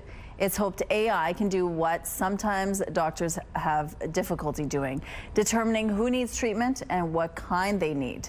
CTV's Dimitra Maragos explains. According to doctors and researchers at BC Cancer, endometrial cancer is increasing in both incidence and mortality. This is an incredibly common disease. It's the most common gynecologic cancer. Doctors Jessica McAlpine and Ali Bashashati, both leading researchers at UBC and BC Cancer, say their new pilot project aims to address the critical gap in gynecological cancer research through AI. AI brought us up a level to add that level of precision. They say this new addition of AI has helped identify high-risk endometrial cancers that traditional methods can often miss, and can help doctors discern a more tailored treatment plan. Patterns are there.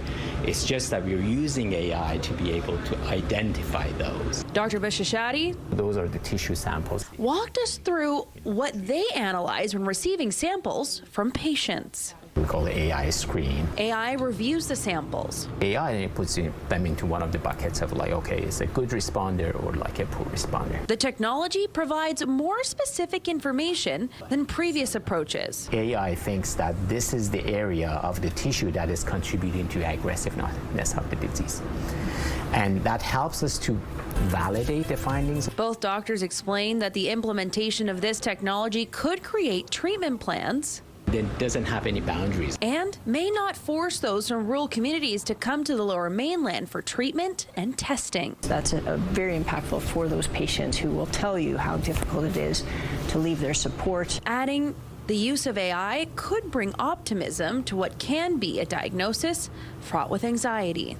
I think it does give us hope for that individual to change their trajectory. Now, this technology isn't available to the masses yet. The trial is set to kick off in January. Dimitra Maragos, CTV News, Vancouver.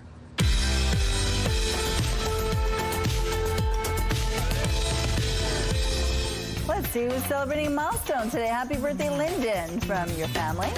Happy 12th birthday, Denton. Love Mom, Dad, Dace, and Dalen.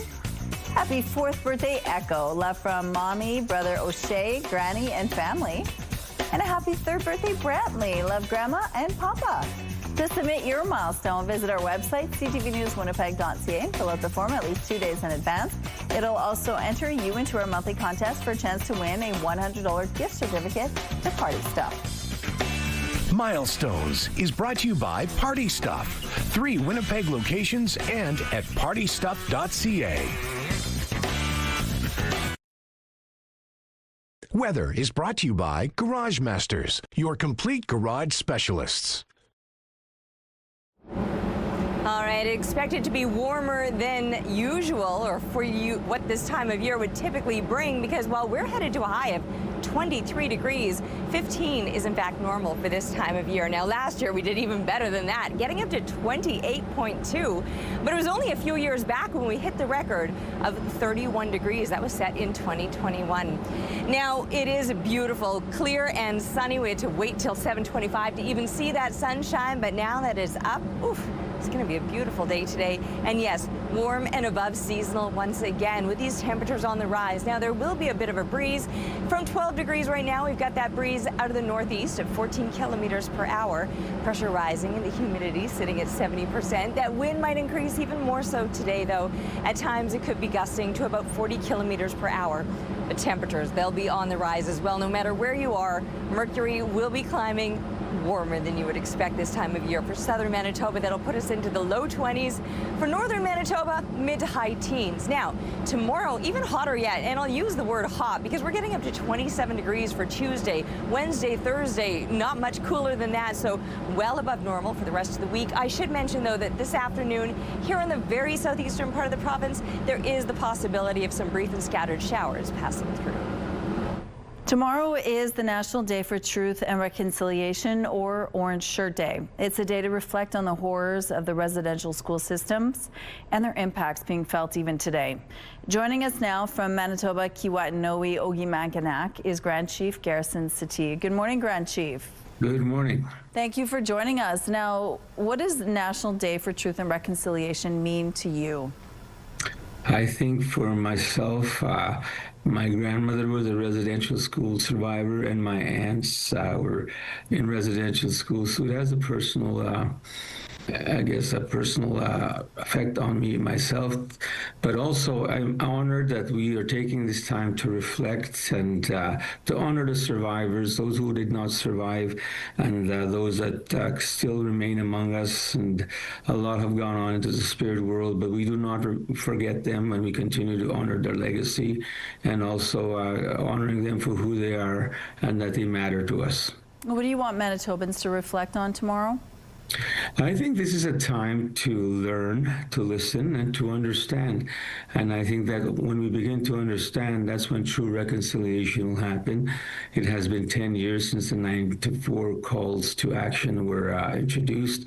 It's been a process, but I think that the longer we continue to bring this awareness, I think that true reconciliation can happen. Those 94 calls to action, do you feel that we are making our way there to reach those? I think Manitoba has taken a lot of steps, like having this day as a statutory holiday is a beginning, a great start, and also corporations like EIC and the Blue Bombers just 2 days ago had the day of Orange Shirt Day, and it really shows how much has been done, but we still have a ways to go, but we continue to work together. This is also a very difficult time for people as they remember or reflect back on their own memories with residential schools. What message do you have for them? I think that there is hope for healing. I think that we continue to work together to bring our people to a place of healing, and that we continue to support them. And I think that once they come to terms with the pain and all the trauma, I think that we as nations all across Canada will begin to heal and move forward and become stronger nations. It's going to happen. There's a lot of different things happening throughout the province tomorrow. What will you be doing? Will you be spending time with your family? I will be flying to Thompson. I'll be joining the MKO and different ones that are organizing that Orange Day Walk, and I'll be there tomorrow because I feel it's important that I be there in the north. Any other messages for those out there right now who might be reflecting at home with their families? It feels good when people walk with us. It feels good when people stand with us in solidarity. And I think it helps our people too that this day is being used to I guess, bring people together from the non-Indigenous community, and it really makes a difference. Anything else you want to share, Grand Chief? I want to thank everybody for joining us these past 10 years, and also it's growing and it's getting better. And I just want to thank everyone for taking time to walk with us in solidarity. Well, thank you so much for giving us some of your time today. We really appreciate it. Thank you, Grand Chief. No problem. Good morning. I'm Jermaine Franklin in the Sports Center newsroom with your must-see moment from Sunday. And as he's done all season, the top tennis player in the world, Carlos Alcaraz, gave us another jaw-dropping play. He was facing Brandon Nakashima in Tokyo. He gets drawn into the net. The first shot is good, but the second one, unreal. He won the match to improve to 64-6 this season. He's off to the semifinal and continues his quest for his 8th title of the year. He truly is the definition of must-see TV. And you can see more tennis right now on TSN2. The women are in Beijing. On top of that, tonight we have a Monday Night Football doubleheader on TSN. The Jets face the Dolphins and the Broncos host the Bengals. That's it from the Sports Center newsroom. Have a great day.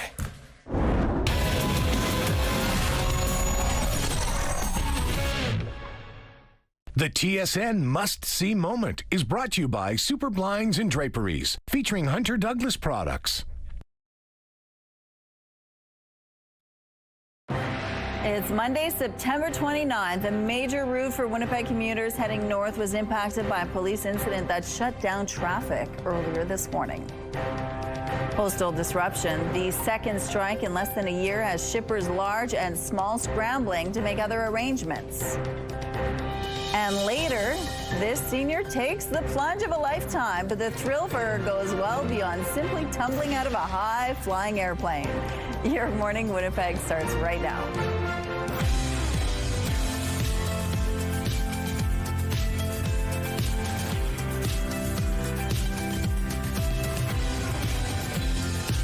Good morning. It's 8 o'clock. Thank you so much for staying with us here on Your Morning Winnipeg. Coming up at 8:15, we're going to tell you about, it's an online quilt. It's really unique. It's the Canadian Healing Quilt, and we're going to speak with an elder who helped to create it, and it's all about helping people grieve when they're going through a difficult time. So we're going to tell you more about that at about 8:15, but let's talk about this weather. Oh my goodness. Oh my goodness. We're in fall. We had a fall supper in LaSalle yesterday, but it felt like a summer supper, like a real gathering for the summertime. It was hot. These are some of my favorite days. This is one of my favorite things about the fall season, was you get those kind of cool, crisp mornings. Yes. Just enough so that the leaves start to change and stuff. Like, you do need those cooler temps to get that change happening. But then the leaves get all crunchy and dry, and you're walking around and they're piling up and the sun is shining. Oh, well, we got one of those days ahead. Yeah, take a look. Okay, so 12 degrees is where we're sitting right now, well above seasonal. In fact, the winds on the lighter side, just 14 kilometers per hour, the pressure rising.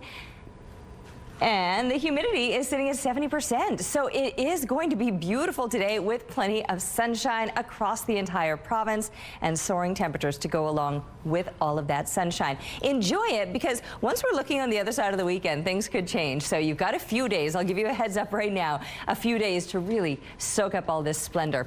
There's a look at the satellite image, and really not much to see here because it is so clear that there's really not a whole lot going on. So taking a look at the futurecast, this will track us out for the next couple of days of what we can expect to see happening across the province. And really, again, not much. Not for today anyway. Certainly not to begin, but later on this afternoon, you can see just that little bit of greens showing up in the very southeastern corner of the province. So there is the possibility of seeing a few scattered showers in this very southeastern corner, maybe into northwestern Ontario.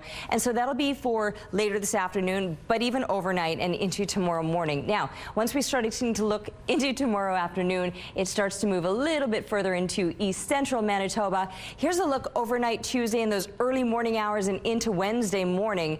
and then you can start to see a little more of that activity. So by then, we'll certainly need a bit of precipitation, although really the only chance here in Winnipeg is looking like today is the day, or perhaps by the time we're wrapping up the weekend, because most of this week, hot and dry, with temperatures soaring up into those mid to high 20s. I mean, low 20s for today, but it gets warmer yet for the next few.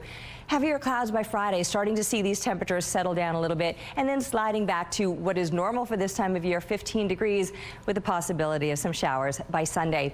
And we were just talking about all of those beautiful fall leaves. Well, Johnny collected some and used them in his art, so thank you for this, Johnny. How incredibly creative. We'd love to see what you're working on. Draw, color, or paint. Take a picture of that art and email us winnipegweather@ctv.ca.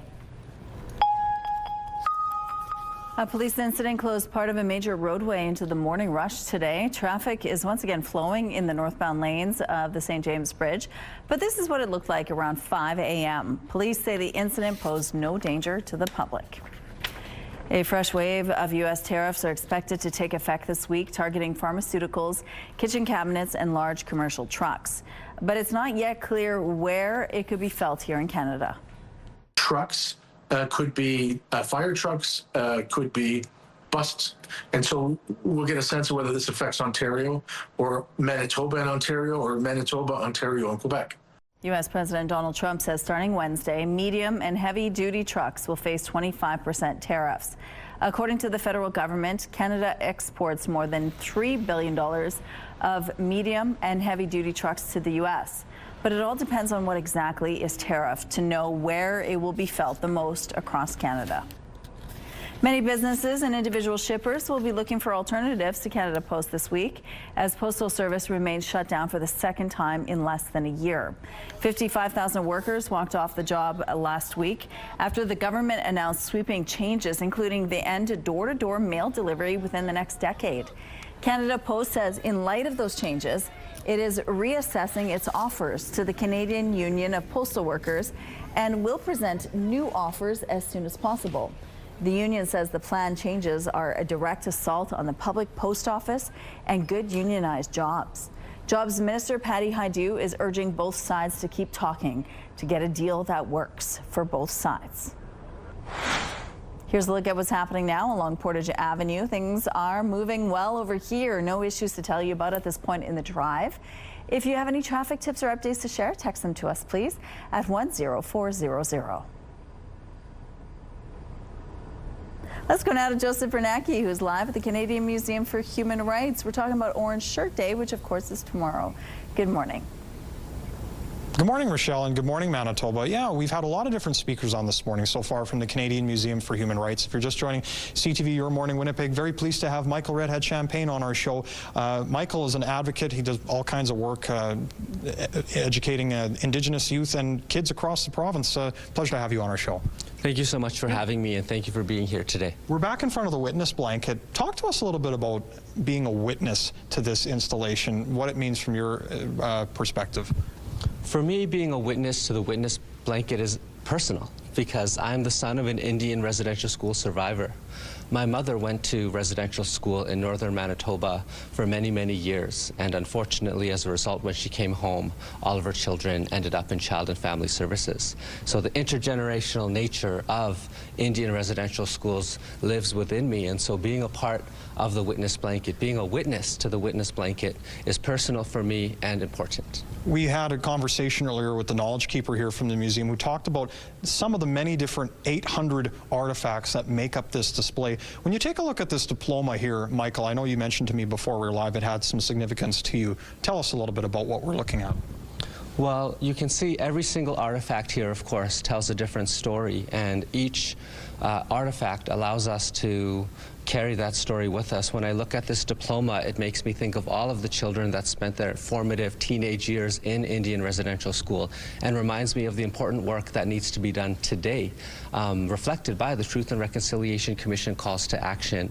The work that I do often calls me into visiting with schools and students, being able to speak directly to young people about not only the atrocities of what happened in Indian residential school and the genocide that took place, but also to ask these young people what is meaningful for them in terms of living a good life, how to be happy, and especially when it comes to Indigenous students, how to come to their identity and culture in a meaningful way. So learning their language, knowing who their family is, connecting to their land are all things that Indian residential schools try to take away from Indigenous children and families, and I try to encourage those Indigenous kids and families to take that back, because residential schools did not defeat us. Michael, we appreciate your time and your knowledge on the show this morning. We're going to be back for one more segment from the Canadian Museum for Human Rights at 8:38. Stay tuned.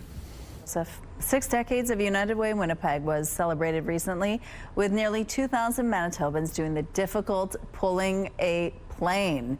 It takes a village to keep vital programs and services going. In this month's commitment to community, our Ainsley McPhail chats with some of the local heroes behind their annual campaign. Wow, 60 years of United Way, and you can hear it, you can feel it, and everybody is pulling their weight. JP Perron joins us now. He's the campaign chair. What was it like pulling that? It was extremely exciting. I was super impressed at how well we were able to pull the plane. It was quite special.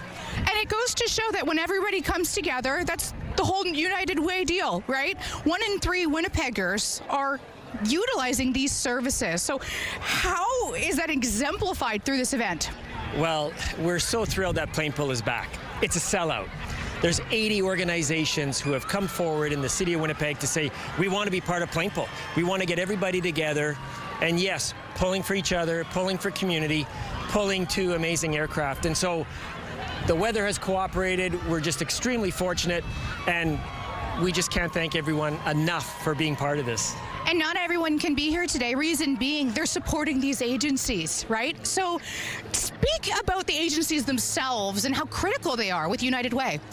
The United Way represents 125 agencies from all across the city. All parts of the city have an agency that are there for those that are in need. And so they really do all of the incredible work day in and day out, being there for Winnipeggers, taking care of Winnipeggers for all parts of society, because we all deserve to lead meaningful, fulfilling lives. When you give to United Way, you're not just making a donation. Volunteers, donors, and supporters are all helping their own coworkers and friends.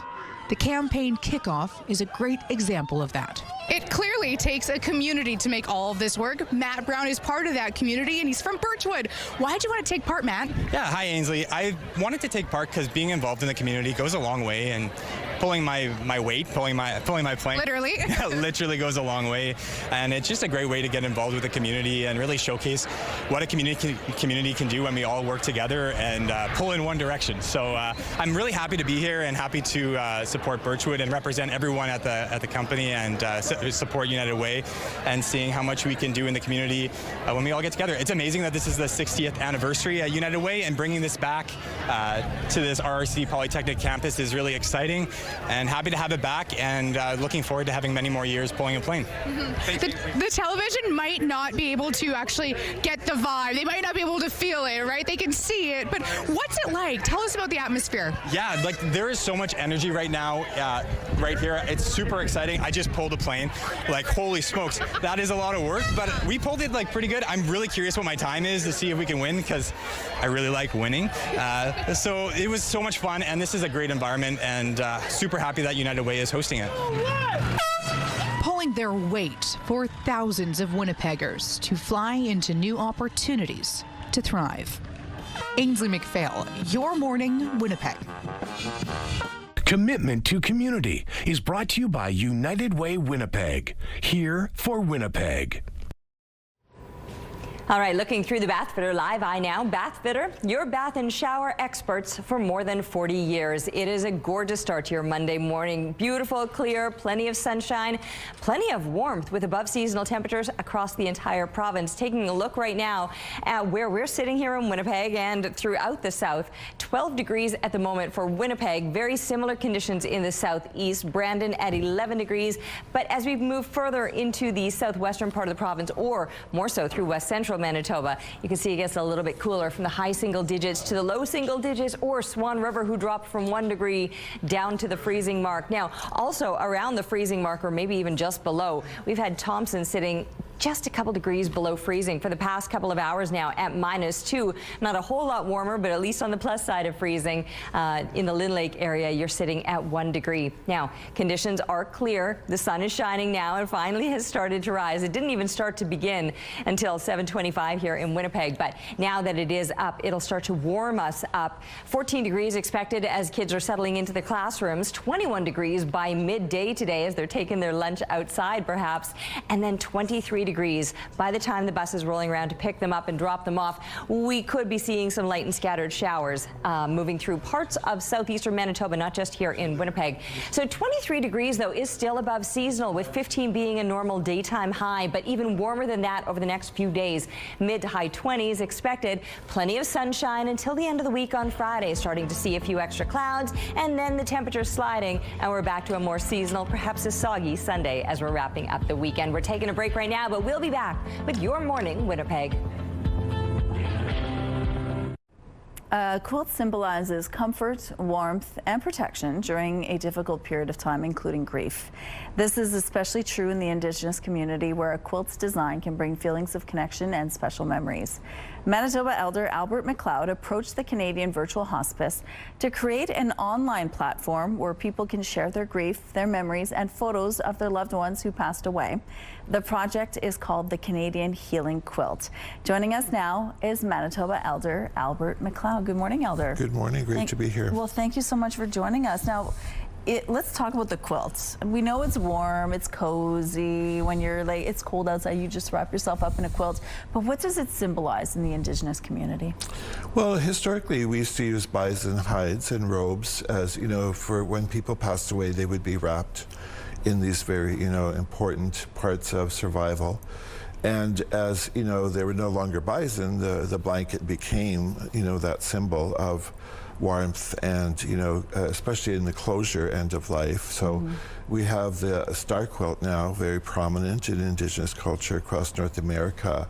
And that is used in end-of-life services, funerals. The person's body may be wrapped in a quilt at the funeral, or the casket may be covered with a star quilt.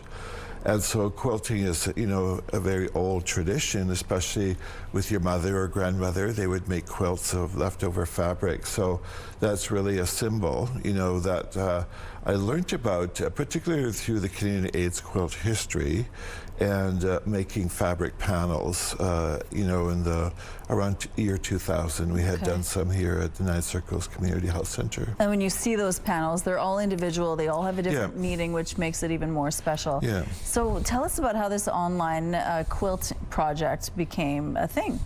Well, I'm one of the elders for the Canadian Virtual Hospice, which again is virtual, and they have a lot of resources there about, palliative care, end of life, grieving. And so, we discussed the impact of the COVID-19 pandemic. There was a lot of isolation that occurred, especially when people were in the hospital. And about 61,000 Canadians died of COVID during that time. And just, families didn't get together, because of the restrictions to have a wake or a funeral or even a burial. So this is kind of filling that gap, historically, where they get to remember their loved ones. And it doesn't necessarily need to be someone who passed from COVID. It could be anybody from that period who passed away, whose family is struggling to remember, or to memorialize them. So this is an online way of doing it. And now families are so spread apart in Canada that this is a way we can come together and talk about what do we want to put on there, what photographs are important to us to remember this person. This opened up on Friday. It is free to use. And what is your hope? What do you hope to see happen with it? Well, I think it is to bring families together, the ones who were separated during COVID, and to bring closure, to actually know this person has passed away, because a lot of people passed away during COVID where there hasn't been that ritual, end-of-life ritual, like a funeral. Right. And in our society, we need those things, right, to understand this person has passed on. And when it's virtual, you could share it with your family virtually as well, which is kind of nice. And you can choose whether it's public or not, and you can select who sees it, so there's some privacy there as well. So if this is something someone at home is interested in doing, where can they find it? Well, you just go to the Canadian Virtual website, and then you can make an account, and you control the account as well. That's lovely. And again, if you want more information, we do have a link on our website. Thank you so much, Elder, for sharing this with us. Great, thank you. Thank you. Well, playing music over a lifetime may help keep your hearing and listening skills stay sharp as you age. ABC's Olivia Rubin explains. People who play musical instruments are often exposed to a lot of sound, but a study published in PLOS Biology suggests that senior musicians may have better hearing than others. When listening in noisy places, older musicians appear to use their brains more efficiently, and they didn't have to work as hard to understand speech. Of course, that doesn't mean you should deliberately stand next to a blaring trumpet or someone banging on the drums for hours on end. If you play or perform music regularly, take extra steps to protect your hearing, like using musician-grade earplugs and taking breaks from the noise. You can also download a phone app to monitor noise levels and let you know if your decibel levels stay too high for too long. And whether or not you jam with a band, it's a good idea to get your hearing checked on a regular basis as you get older. All right, it is beautiful out here this morning. The sun is shining. It's looking good. There's just a little bit of a breeze that might get stronger as the day goes on. 12 degrees. We've been sitting here for the last few hours, but that's already well above seasonal as far as low temperatures go, with normal lows being around 3 degrees. We're almost 10 above that. That's been our coolest temperature so far, but we're about to make some gains now that that sun is up and will start to warm us up. Northeast winds are 15 clicks, but will be getting stronger.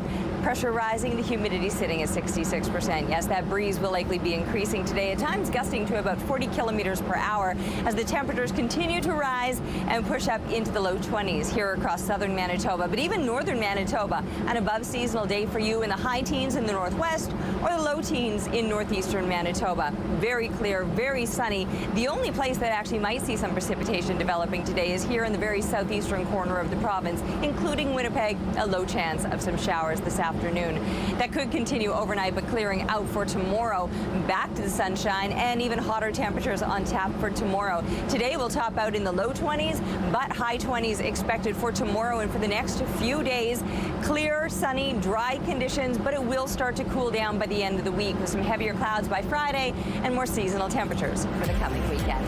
Our weather picture today is a stunning shot of the Aurora Borealis, or the northern lights up in the Norway House Cree Nation area. Thanks to Warren for the photo, and keep them coming, please, to Winnipeg weather at ctv.ca.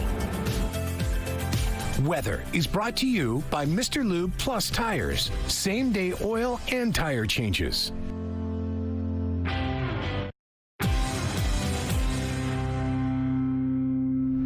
Let's make your garden the best one on the street. Carla, Ainsley, get growing. What's your number one tip, Carla? Oh, I don't know. I probably have 100 tips. Okay, today then. Today we're focusing on all the things that you have to do before winter hits us. Yes, the W word is there. So whether it's you're putting on your lawn fertilizer that you're getting it prepared to go for the next season, but the focus is on a lot of things is your trees and your shrubs. We've talked about that before, and taking protective measures. We want to, in the next little bit, to get started getting your tanglefoot and your sticky feet on your trees. It prevents the female moth from climbing up your tree and creating nests of all those cankerworms and all that kind of stuff. So overwintering practices of care. Now, frost blankets, you may want to use that just as fall enters in if you still have some last minute crops that you want to baby to have that extension of more vegetables that you're growing in your garden. And the one or two things that I probably say is the most is protect your trees, your shrubs from those wascally wabbits, okay? That's another W, wabbit. It's the rabbits. So it's deterring critters from coming up to your trees and shrubs and nibbling on them, because you asked what they're gonna do, is if you take a tree and they ate the bark all the way around the outside measures of the bark, that could cause a detriment to the growth up above. So do you see how they're simple little things. So it's by putting a... I'm intimidated. You're intimidated. I was like, should we use my arm? It's by, yes. We should have brought a tree over. If we were putting this on, it's like putting on a curly bracelet. It's wrapping you up. How better is this? So you are the trunk of the tree, and I'm wrapping this up on there. This is so funny. Yeah. But you would collar it all the way up. And if you found that as you go further up the collar or the trunk of the tree, if you do one of them and it doesn't reach the top, don't forget you need to go higher, because snow is going to pack up. That rabbit is going to be on top of the snow, reaching even further. If you have a larger grade, there's the larger ones, which are corrugated, a little bit stronger, that's on there. And of course, when you go into it, Critter Ritter, running that underneath some of the plants so it will prevent voles and other little guys from getting underneath. And if you want to take measures on your upper canopy, especially Bobex, for deterring deer now, because that is another factor, and your rabbits. And my best little tip, yes, we got to show you. These are cute little covers. We use them for protection for growing our lettuce and that you want to keep the rabbits away from. But what I'm finding is if you bank a bunch of leaves around some of your, maybe your tea roses or something that you really want to keep protected of over that's smaller, throw some leaves under there, smush this down on top, and it's going to keep your leaves intact around what you want to give more insulation to.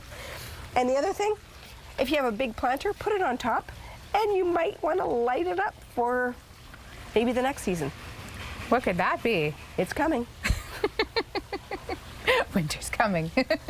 Get Growing is brought to you by St. Mary's Nursery and Garden Center. Get a lush yard and garden thanks to expert advice from gardening professionals. Your morning just got a whole lot richer. We're giving away a staggering $20,000. Imagine what you could do with an extra 20 grand in your pocket. A dream vacation, maybe? Home renos, paying off some bills. The possibilities are endless. Today's code word is coffee. Head to the contest page on ctvwinnipeg.ca or scan the QR code on your screen. Enter the code word coffee with your info for your chance to win CTV Your Morning Winnipeg's $20,000 giveaway. Tune in tomorrow for another code word. Good luck. Your Morning Winnipeg. Coffee is brought to you by Robin's Donuts, your favorite stop. Beautiful outside this morning, so much sunshine and really nice temperatures as well. I mean, we're well above seasonal, sitting at 12 degrees when you compare that to a seasonal low of 3. With a bit of a breeze out of the northeast, 15 kilometers per hour. The pressure is rising and that humidity is sitting at 66%. So yes, beautiful and above seasonal, but it's even going to get warmer in the days ahead, coming off a warm weekend. And there's a look at the satellite image, really not much to show you here at all. It's going to remain clear. It's going to remain sunny and warm today, headed up to a high of 23 degrees. That will come with a bit of a breeze out of the northeast, gusting at times to about 40 kilometers per hour. So certainly noticing those winds increasing, but 23 degrees, 15 is a normal daytime high, and that's likely what we're going to drop off to overnight. Now, a normal low temperature would be around 3 degrees, so we'll remain well above that. There is the possibility of some scattered showers both later today and overnight, but tapering off, clearing out for tomorrow, back to the sunshine again, and even more heat coming our way up to 27 degrees. From there, it stays well above seasonal in those mid to high 20s for the next few days till about Thursday. That's when we're also seeing an end to the sunshine. Some heavier clouds to move in to finish off the work week on Friday, and we're starting to see these temperatures sliding back to the more seasonal 15 degrees by Sunday, and that could come with some possible scattered showers as we're wrapping up the weekend. Firefighters responded to a fire at an industrial building on Sunday. It happened in the Inkster Industrial Park on Sunday morning. Fire crews were sent at 8:41 a.m. after reports of a fire at a single-story building in the 0 to 100 block of Milner Street. When they arrived, they found an outdoor fire that had extended to the building. Crews launched an exterior attack, eventually moving to an interior attack. The fire was brought under control about an hour and a half later. No injuries were reported and no occupants were found inside. Advance voting begins today in the city's upcoming by-election. Voters will be able to cast ballots for a councillor in the Elmwood, East Kildonan Ward, and school trustees for Louis Riel School Division Ward 3 and Pembina Trail School Division Ward 1. Starting today, advance voting will be available at the City Clerk's Department at City Hall on weekdays between 9 a.m. and 4 p.m. Community advanced voting locations for each ward are up on your screen there. They're open between 4 and 8 p.m. between October 14th and 16th. Remember to bring valid ID. The by-election is scheduled for October 25th. A memorial for a Canadian man killed on a golf vacation in Wisconsin is growing as new details emerge about the tragic case.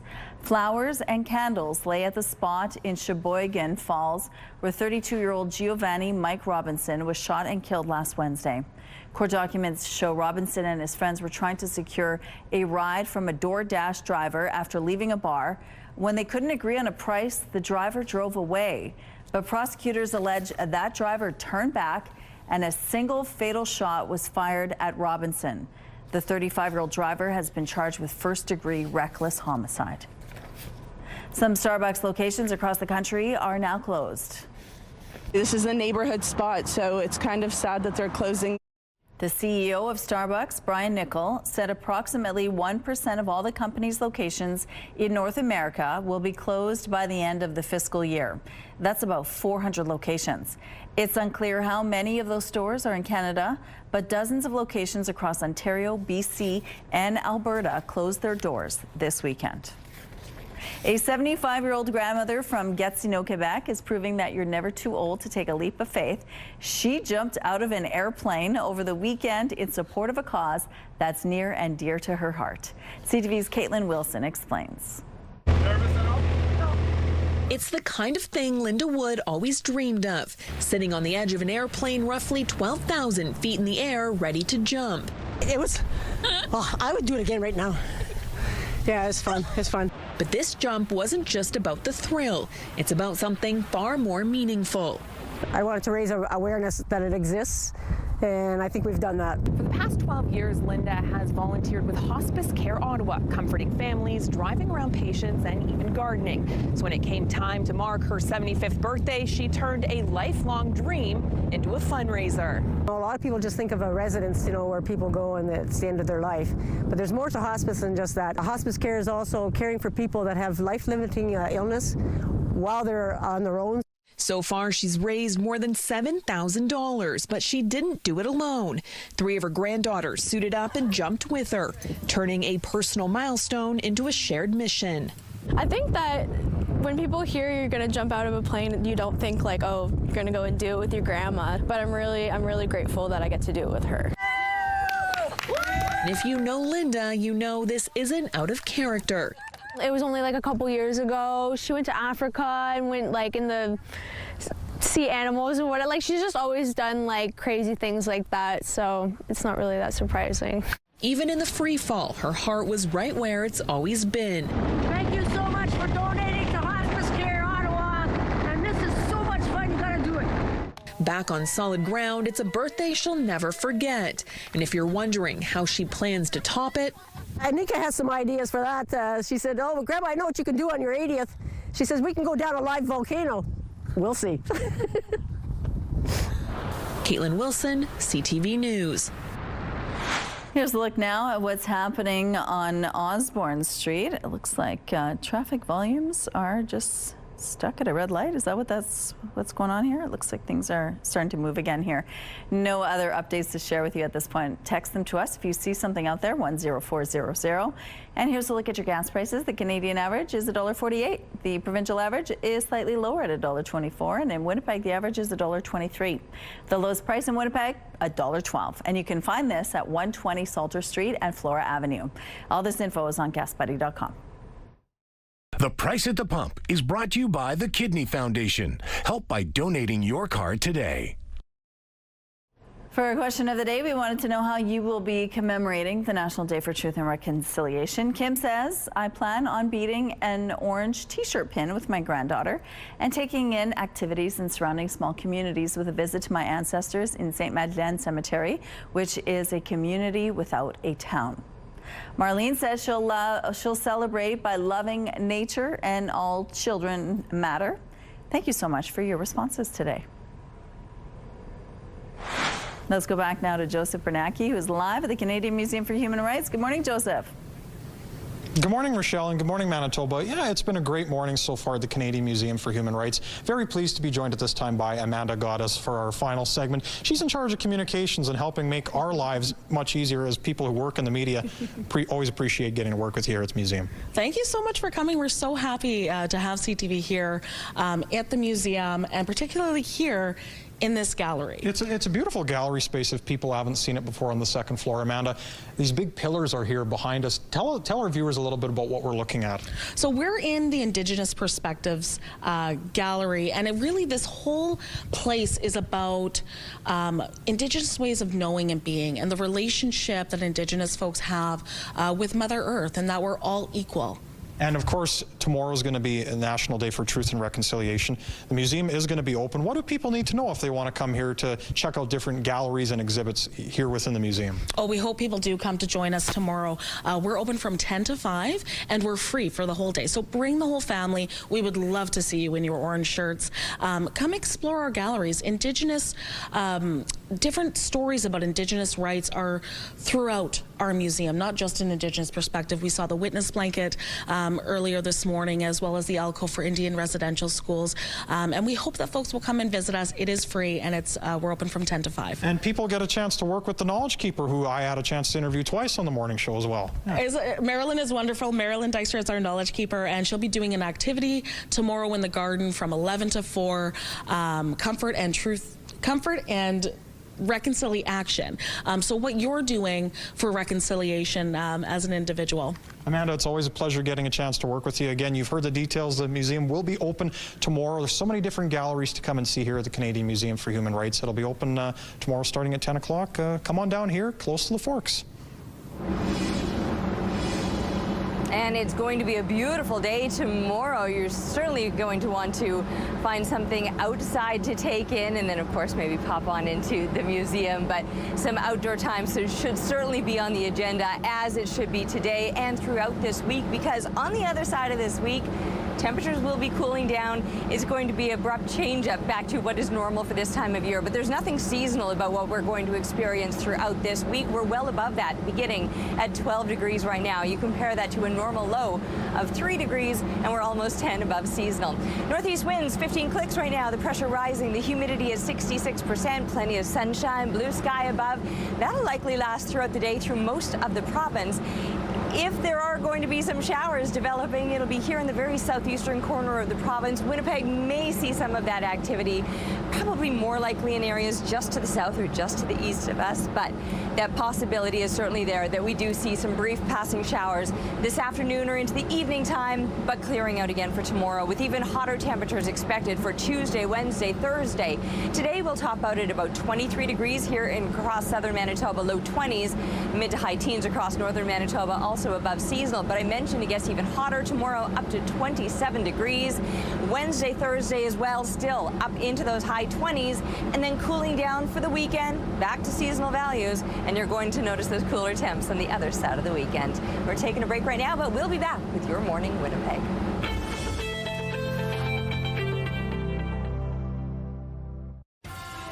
Have a news tip? When you see news happening, let CTV News Winnipeg know. Text your tips, pictures, and videos to 10400. That's 10400. Message and data rates may apply. The power of song is helping young people in Toronto find their rhythm. CTV's Natalie Johnson introduces us to a community singing program that's boosting the confidence of a choir of kids without missing a beat. In this community center classroom, this singing session for kids is hitting all the right notes. It's such a cool environment to be in to sing. I like to perform. It makes me feel carefree. The I Love to Sing Vocal Arts and Performance Program is a free drop-in for youth in underserved communities across the GTA, offering opportunity for artistic expression that for many kids can be key. It's more than just a singing program. It's really an encouragement to the individual to express themselves, develop community, develop self-confidence. As we praise your holy name. Taught by teachers like recording artist Latoya Hall Downer. You deserve the glory. who is now a musical mentor to these rising stars. They're going to sing anyway, but just to guide them in a way where they can now be more intentional about what they're doing. They get comfortable and they showcase talent that is just out of this world. Shantice Henry is a pitch-perfect example. She discovered the I Love to Sing program as a teenager and is now giving back as an instructor. Someone like me who's very shy sometimes, and I have talents that I want to be able to showcase to the world, and I think sing really helped bring that out in me. Some of the current students will tell you their own confidence has come a long way too. Because I was a little scared, and then once I met everyone, I felt way better. While others admit they were born ready for the stage. I've performed a lot, so my whole life. My brain just logs every lyric. I sing a lot at home in the car. This is a chance to take that anywhere, anytime singing to the next level, teaching form. Shoulders should be flat. And finesse. How to do the different pitches, then how to do a chorus together. Come the spring, these students will join the city's best performing at the Sing Vocal Arts Festival in May. Out of their shell and onto center stage. We've seen kids who start at the very back and they're very shy, and by the end of the program they're at the front saying, I want to sing this, I want to do a solo. Music to the ears of the people who make it possible as these kids find their voice in more ways than one. Natalie Johnson, CTV News. From scenic river trails to a thriving local culture, Saskatoon is the perfect short escape for recharging and sparking inspiration. Joining us now is travel expert Barry Choi, here to share why this prairie city is ideal for those itching for a quick break or mapping out next year's travel plans. Good morning, Barry. Good morning. Good to be here. Good to have you. Now, I've been to Saskatoon myself many times. It's a beautiful city. Tell us, what makes Saskatoon such a great destination? You know what, for people in Winnipeg, it's only an 8.5-hour drive or 2-hour flight, so it could be a great long weekend getaway. I visited for the first time this past summer, and I love that it was a peaceful contrast compared to urban life. It's great for families and nature lovers. Quite often when people plan their travels, they overthink, but with Saskatoon, you can go with the flow. What I also love about the city is it consistently ranks as one of the cheaper travel destinations, so more time about food, hotels, and entertainment, and can be more affordable than other major cities such as Toronto and Vancouver. Of course. Now, with such a small footprint, Saskatoon seems like a great place for families, right? You know what? It's great for kids who like to complain about distances. When I was with my daughter, I was like, hey, we're only 15 minutes away from everything. So that made her super happy. One of my favorite places that we went to was the Nutrient Wonder Lab. It's a Wonder Hub, sorry. It's the only children's museum in Saskatchewan. So there's a lot of hands-on fun and play. Across the street is Nutrient Playland at Kingston Park. You've got a mini Ferris wheel. You've got a carousel. You've got a train. And there's also a free splash pad, playground, just a great place for a picnic. We also visited the Forestry Farm and Zoo. Small little zoo with a great selection of animals and reptiles, and because it's small, the little ones can enjoy the whole thing without too much effort. Another place we visited was a Black Box Distillery, where we were able to pick our own flowers, and after that we enjoyed a drink on the patio while my daughter just continued to play with her flowers. Now, are there other places that are good for both parents and for kids to check out? Yeah, definitely. One of the first places that comes to mind is the Rabies Modern Art Gallery. It has a great blend of world-class contemporary art and hands-on experiences. So it's really a great way for families to kind of interact.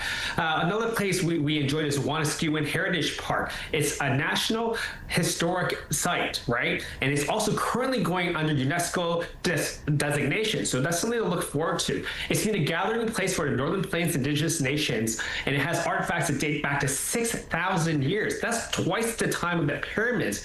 And one other thing worth checking out is the Western Development Museum.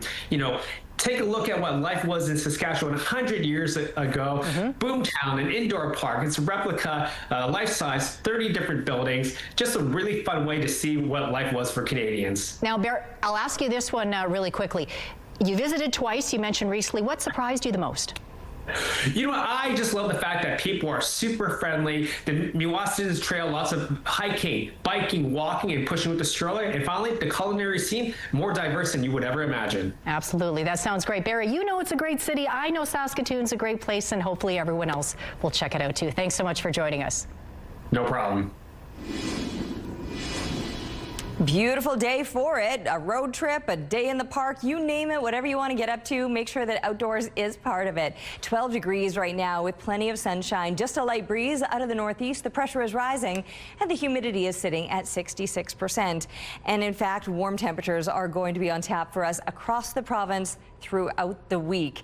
Here's a look at the satellite image, and there's really not much going on here. Clear, beautiful start to your day, and for many places, it'll stay that way with plenty of sunshine expected throughout, right up into the northeastern part of the province, and temperatures that are at least up into the double digits, 12 degrees, 14 in Gillam, or then pushing up into almost those mid to high teens as we're looking through the rest of the northeast, and certainly through the northwest. High teens are expected. When about 14 degrees or 13 degrees, those would be normal daytime highs, so well above that, at least by a fistful of degrees.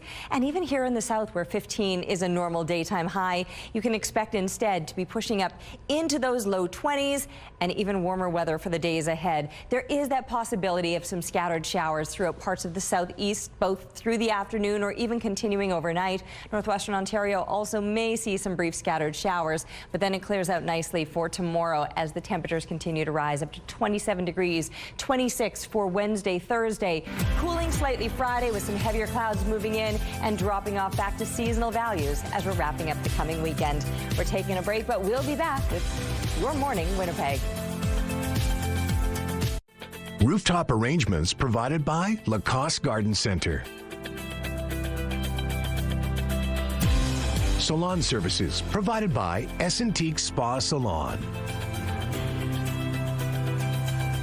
Well, before we send you on your way, we're going to show you some fun videos. As the saying goes, there's no better sound than a baby laughing, and they're right.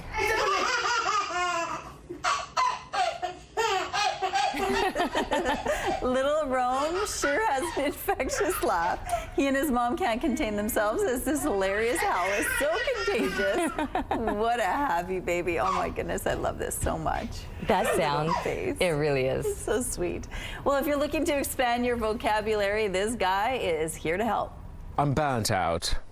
I'm completely drained. I feel entirely depleted. I've reached the point of complete exhaustion. Everyone works hard, and now you know different ways to say you're burnt out, from basic to formal to academic, all the way to Victorian English. There's a way that's a to paragraph. That you're overworked while sounding pretty fancy. Yeah, if you do the accent, you have to do the accent, exactly, right? Which I can't. And finally, one family showing us that dancing is a team sport.